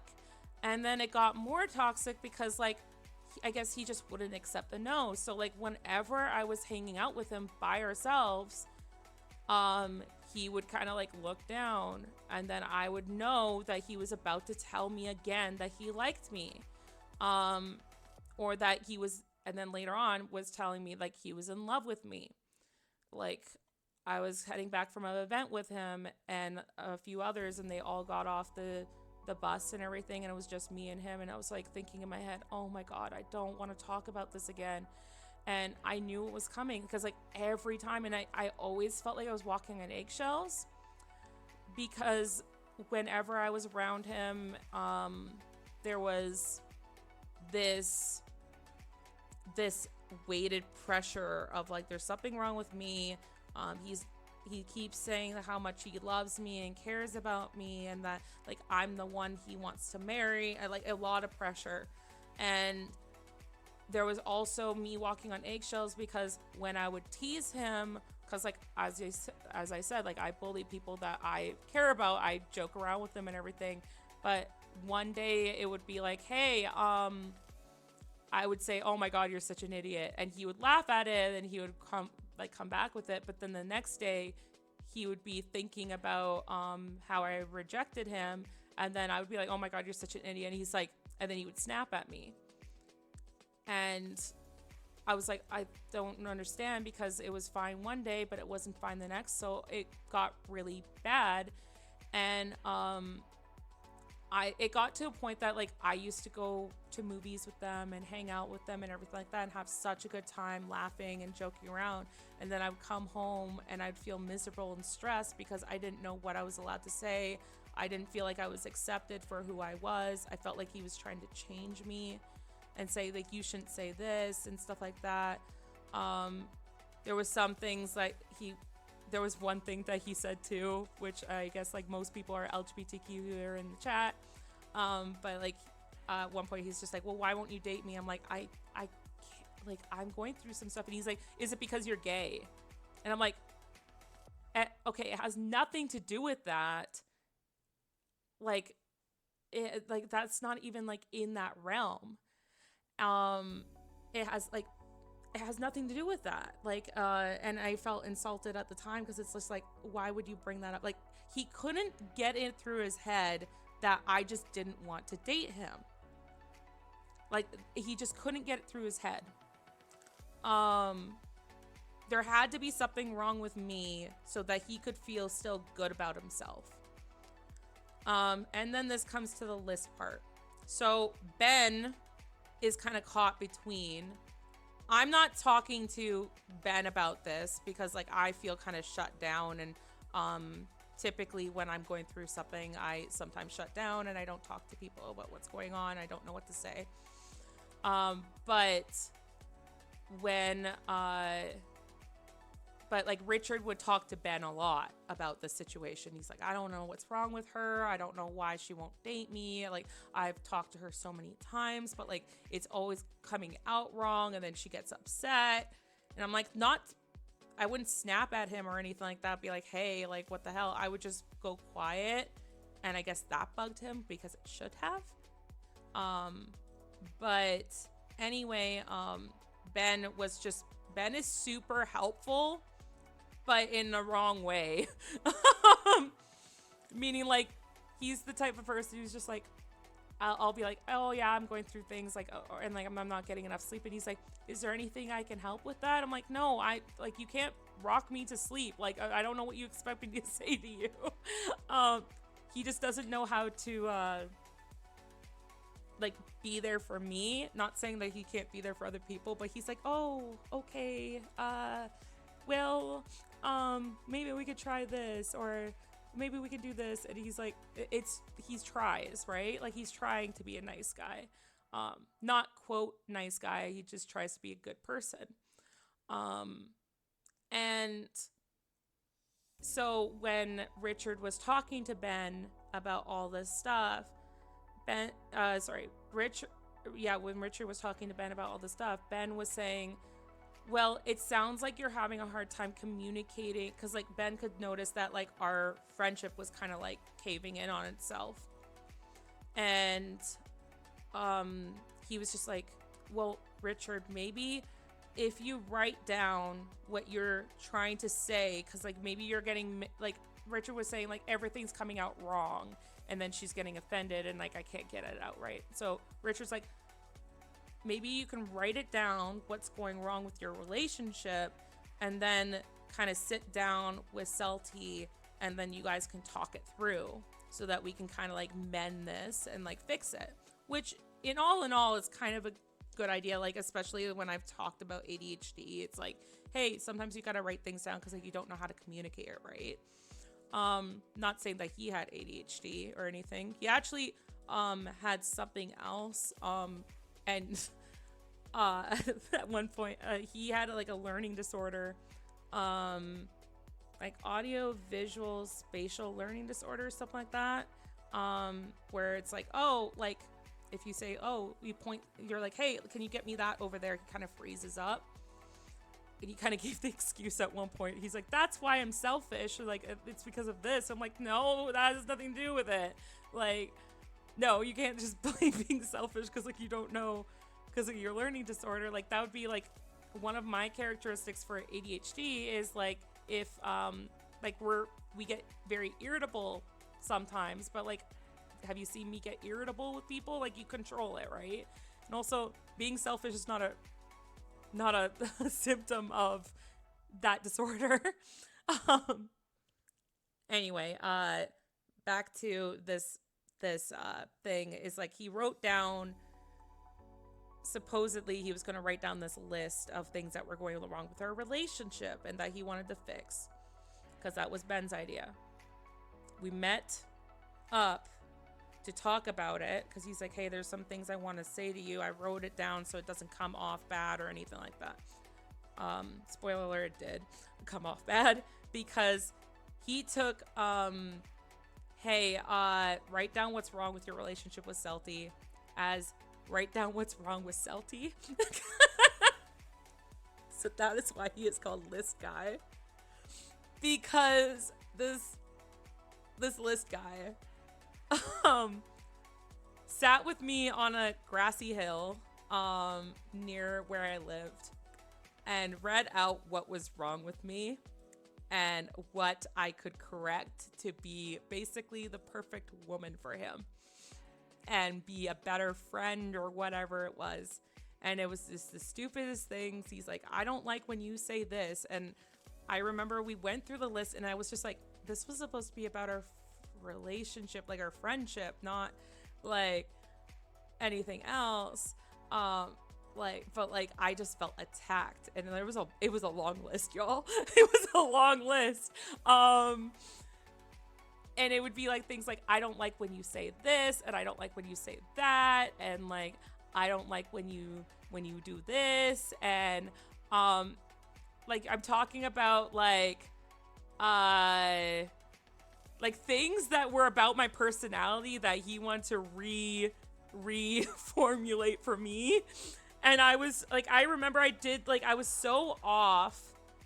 I was so put off by it that I was like, no, but like this is, and like that's when I kind of like started fighting back a little bit, not fighting back, but like arguing back. And I was like, yeah, but you say this, and then you say that though.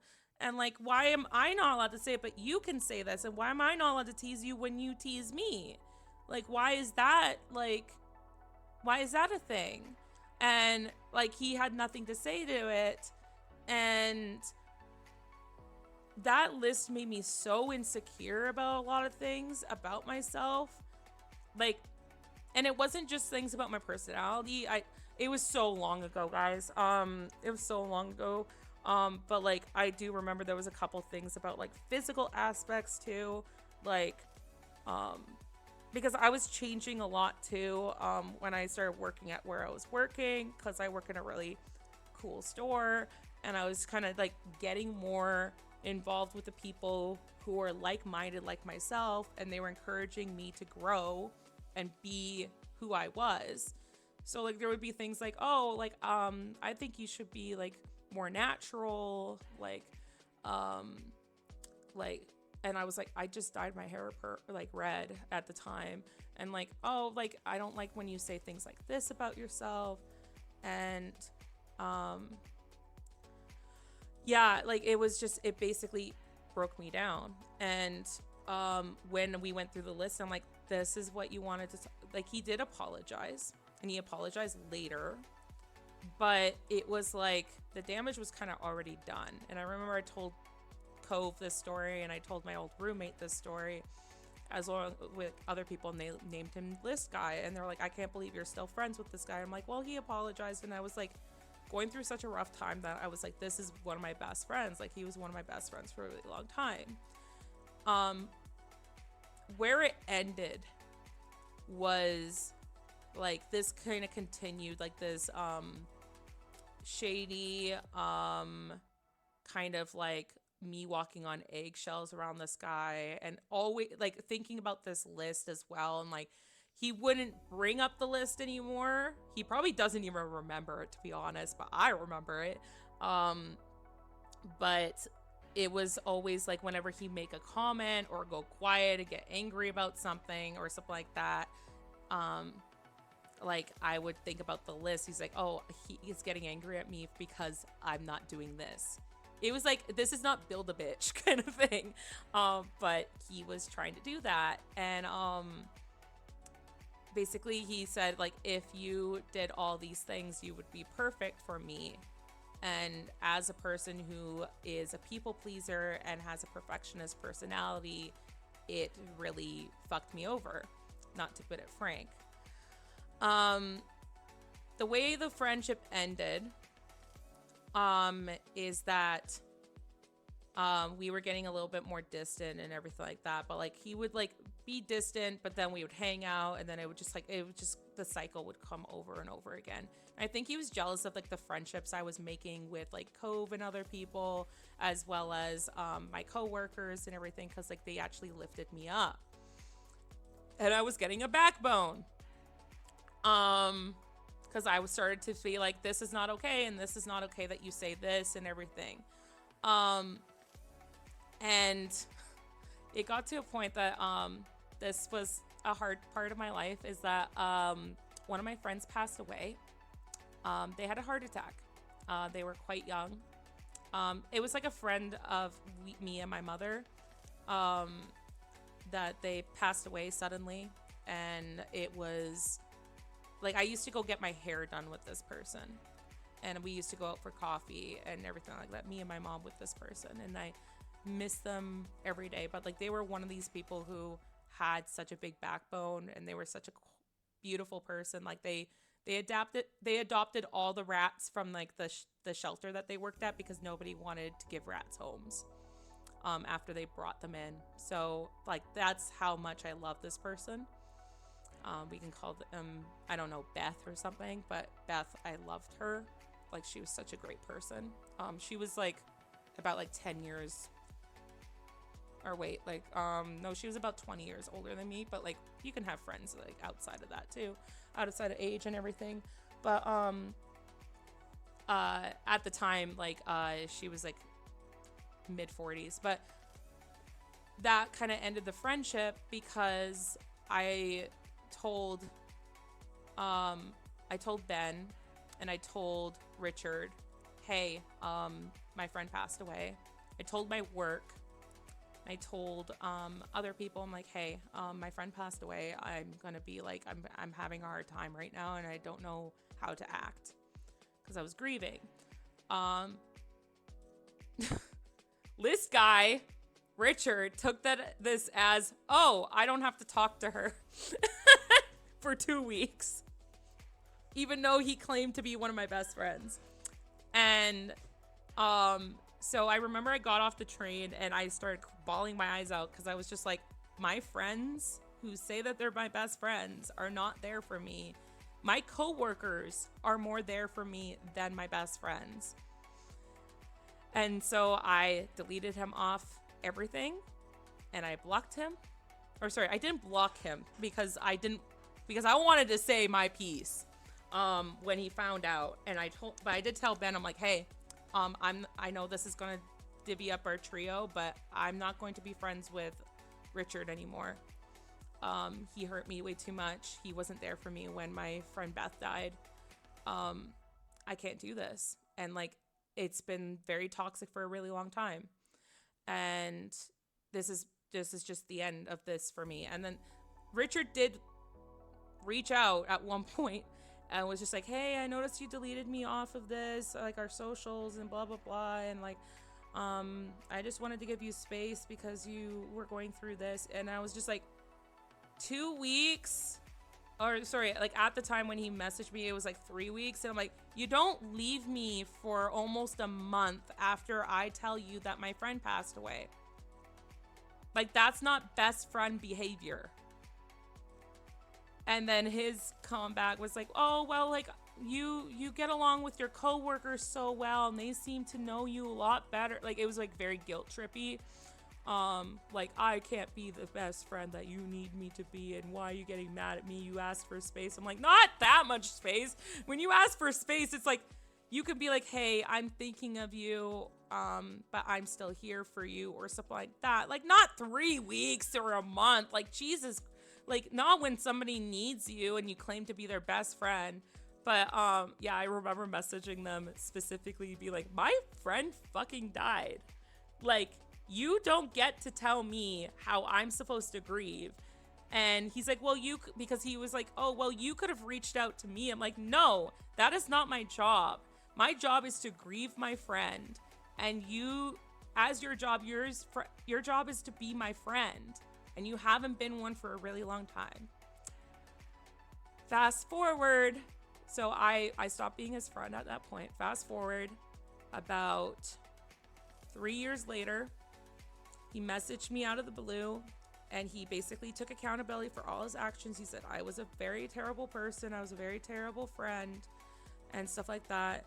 And I talked to my best friend at the time, and I'm like, hey, I don't know what to do, because I've always said that if somebody were to take accountability for their actions and really apologize, that I would give them, I would have that door open still. And she was just like, yeah, you've always said that, so you maybe keep to your guns about it. And like, this is how you want, but like, if you don't want to do that, you don't have to do that. Because it took me a while to realize that this was a really very toxic relationship. I don't want to use the A word, but it was that. It was like, even though he wasn't an ex of mine technically, it was a really bad relationship. Even if it was a friendship, because it got very controlling, as you can kind of tell. But I was just like, okay, so we are acquaintances, but very, very distant ones. Meaning, like, once in a while he'll message me like, hey, how are things going? And I will give him a little piece where I'm just like, yeah, work's been a lot. Hope you're doing well with yours and blah, blah, blah. He'll ask me to hang out and I'll say no. Or like most of the time when he asks me to hang out, I'm busy anyway because I'm working lots, which is great. For that reason only. But that is the list guy story. Yeah, that's why he's called list guy. It's like, if you're going to write down, hey, this is the things like that we need to repair with our relationship, you can write things down like, hey, we need to work on our trust, or we need to work on how we communicate, because when you say this, I feel this, and when I say this, I know you feel this way. So like things like that, you're okay to write down. You don't write down, hey, these are all the reasons, these are all the things that you need to change to be perfect. A perfect lady for me. I'm like, fuck off.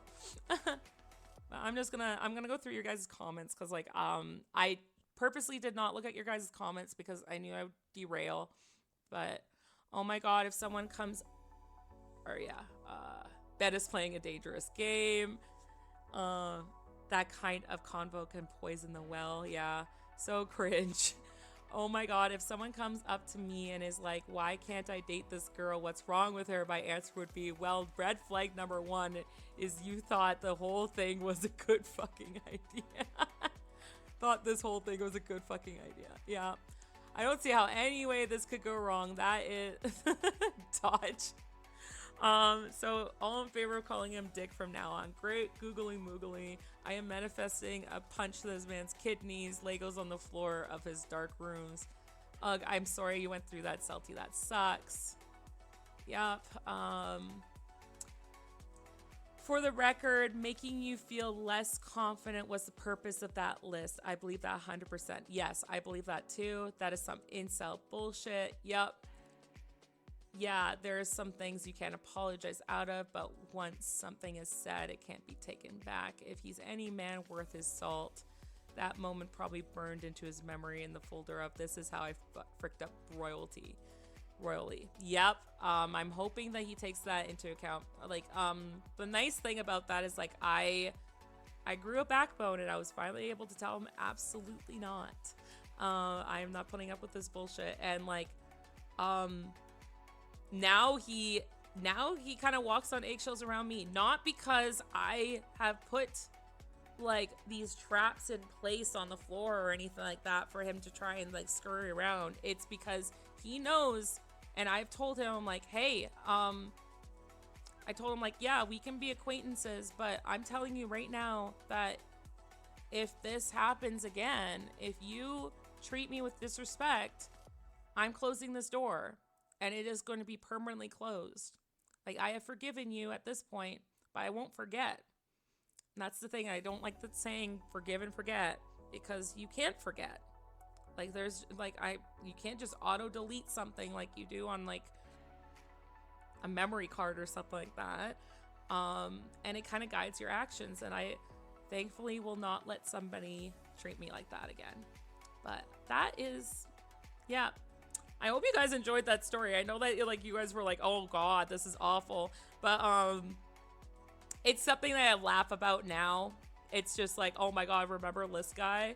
Or it's really bad like when I go to parties, and Cope can attest to this, like when we go to friend gatherings or something, like they're just like, my old roommate will be like, oh, you haven't heard the list guy story. And I'm like, oh god, why are you bringing that up again? I know that I was stupid to be friends with this guy. But it has become almost like a party favorite. It's like, hey, you know list guy, right? Yeah, thankfully I had friends at the time who were just like, oh, that's the thing, is like when you meet people who are more like yourself and more in tune and more like-minded, I guess, it's like you realize what you were living without, like for personality wise, like for friends. Like I'm trying to explain, like my friends now, and you guys too, it shows you what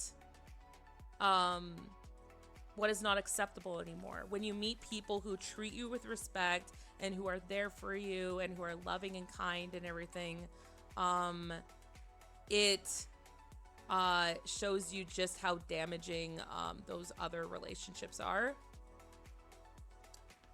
Excellent. I'm glad you used the opportunity to grow. Exactly. It was a step of my learning journey, and like, yeah, we laughed, we cried. We would all like to give you the biggest hugs if we can. We entrust our hugs to Cove, so be prepared for doom snuggles next time. No! No. That was not, like, this is not to get pity or anything like that. It's just, it's a story, right? It's just like it's a shitty thing that happened. But I will say, like, it was the passing of Beth as well, because I love her to bits. That she never let anybody trample on her at all. And that was kind of like the memory that I live with her, because I appreciated her so much, that she was so headstrong. It's just like, oh, Beth wouldn't stand for this. Why am I doing it? But yeah, I have some pretty headstrong friends now who are just like, you kind of need a friend who's just like, you're being an idiot right now. What the fuck is wrong with you? Why are you putting up with that? Like, you kind of need friends who, like, you need friends who are like there for you and being sweet and like comfort you when you're going through a rough time. And then sometimes you just need a friend who just tells you that you're being an idiot, or you need to check yourself, right? Would like to hear stories about Rat Mom in the future if you feel you can. Yeah, like, I'll just say a quick one, because like there's not too many stories with her. It's more of like we just had a good friendship. Like, I got my hair done with her and stuff like that. But I will say, like, one of my I will not say friend, absolutely not. But like a girl I knew from high school posted on her Facebook one time and say, like, I can't stand my rats. I don't want them anymore. I don't know what was she's going through, because she had pet rats, and she's like, I'm just gonna put them outside.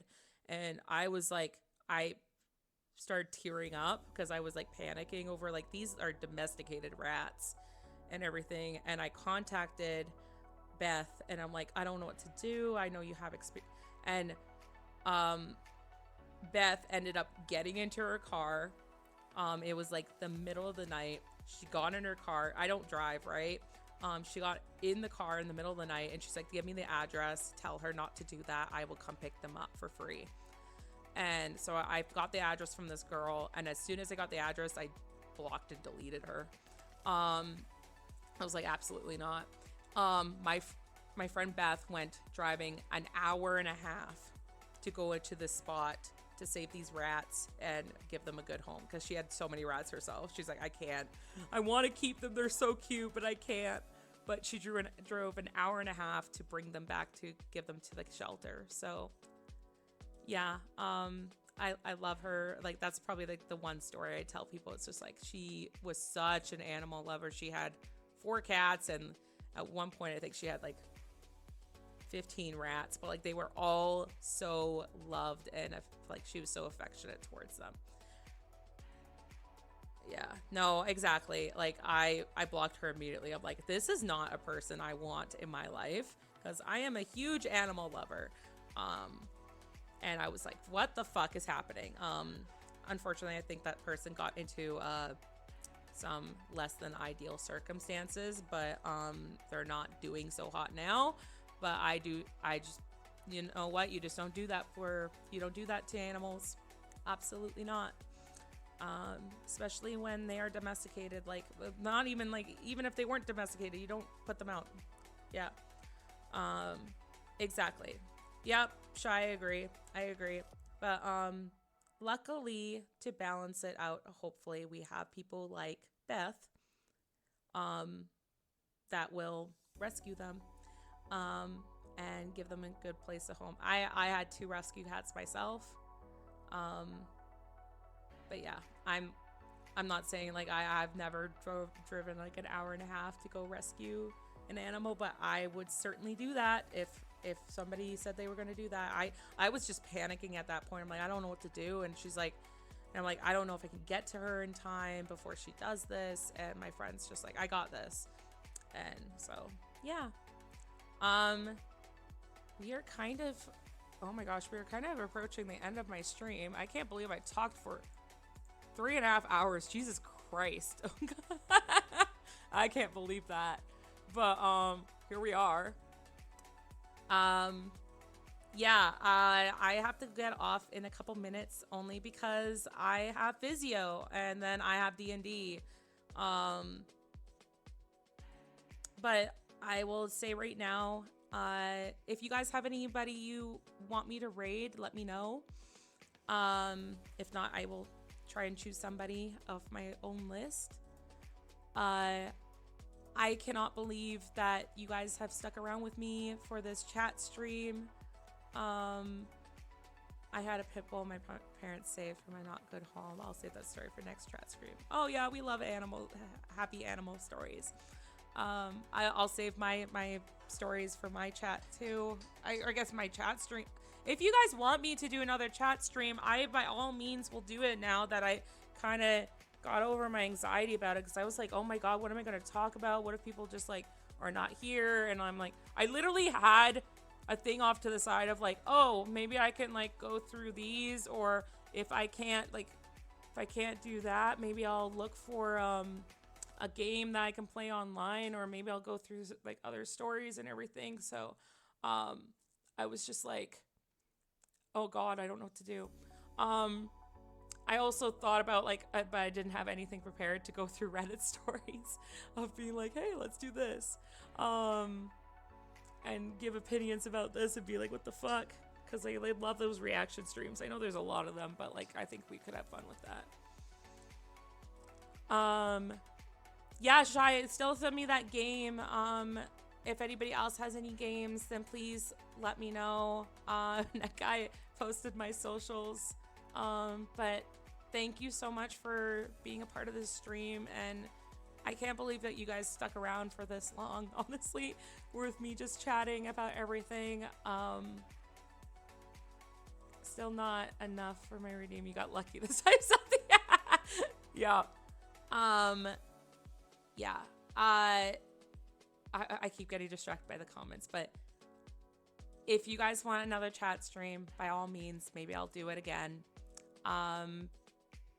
I just thank you so much for watching. I can't believe I'm at 90 followers now. I hit another sub goal. Not sub goal. Oh my god. Another follow goal, which is insane. I'm really happy that I got to chat with all of you and learn some more things about you. Maybe if you guys have any questions or anything like that that you want to learn more, then send me those too, and then maybe I can talk about certain things like that too. But yeah, thanks a lot for being here. I appreciate all of you. I don't know what else to say. I'm getting awkward and I don't know how to end this. Maybe we gotta figure out how to raid. Let me see who we can raid. I don't know how to end things. I know that Cove has like a spiel and it sounds so cute, but like you could always poke Cove to have an Ask Celty channel. That's up to Cove. I don't want to suggest things like with her server. I know that I'm part of God mode and everything, but like I don't want to change the formula if like, yeah, I don't know. Trying to see. Maybe we'll like send you over to Napalm, because Napalm was cool and like was here for a while, and they seem to be online. But yeah, again, I can't believe so many of you guys watched. I think like I was at 17 viewers at one point, and I'm like, oh my god, what's happening? Yeah, I want to do this more. Meta, I am going to murder you. Why are you saying that at the end of the stream? Why are you redeeming that? God damn it. Well, I already ended the stream, so I can't say it now. No. Hold on. Okay. As an ending, I will omit, but not believe what Meta is writing there, but that will be my ending. As you, I will send you over to Raid, but thank you again. If you guys have any suggestions for games or anything like that, if you guys have any ideas, I would appreciate it, because like this is my Twitch channel, but like I love trying new things and like getting to know y'all. Okay? I am cute, I guess. Let's go raid somebody. God damn it. I hate all y'all. Let's just do this. Okay. Give Napalm some love and everything, and I hope that you guys have a great day. And honestly, like, I don't know what's gonna happen on Friday. I might do something on Friday. It's open for things, but raid message. You know what? Just say List Guy sucks. Or no, don't do that one. Oh God. You guys choose which one. But yeah, have a great one, guys. Love you all. I'm going to start the raid. Hold on a second. Yeah. Oh my God. You guys, I hate all of you. I'm not gonna do this anymore. God damn it.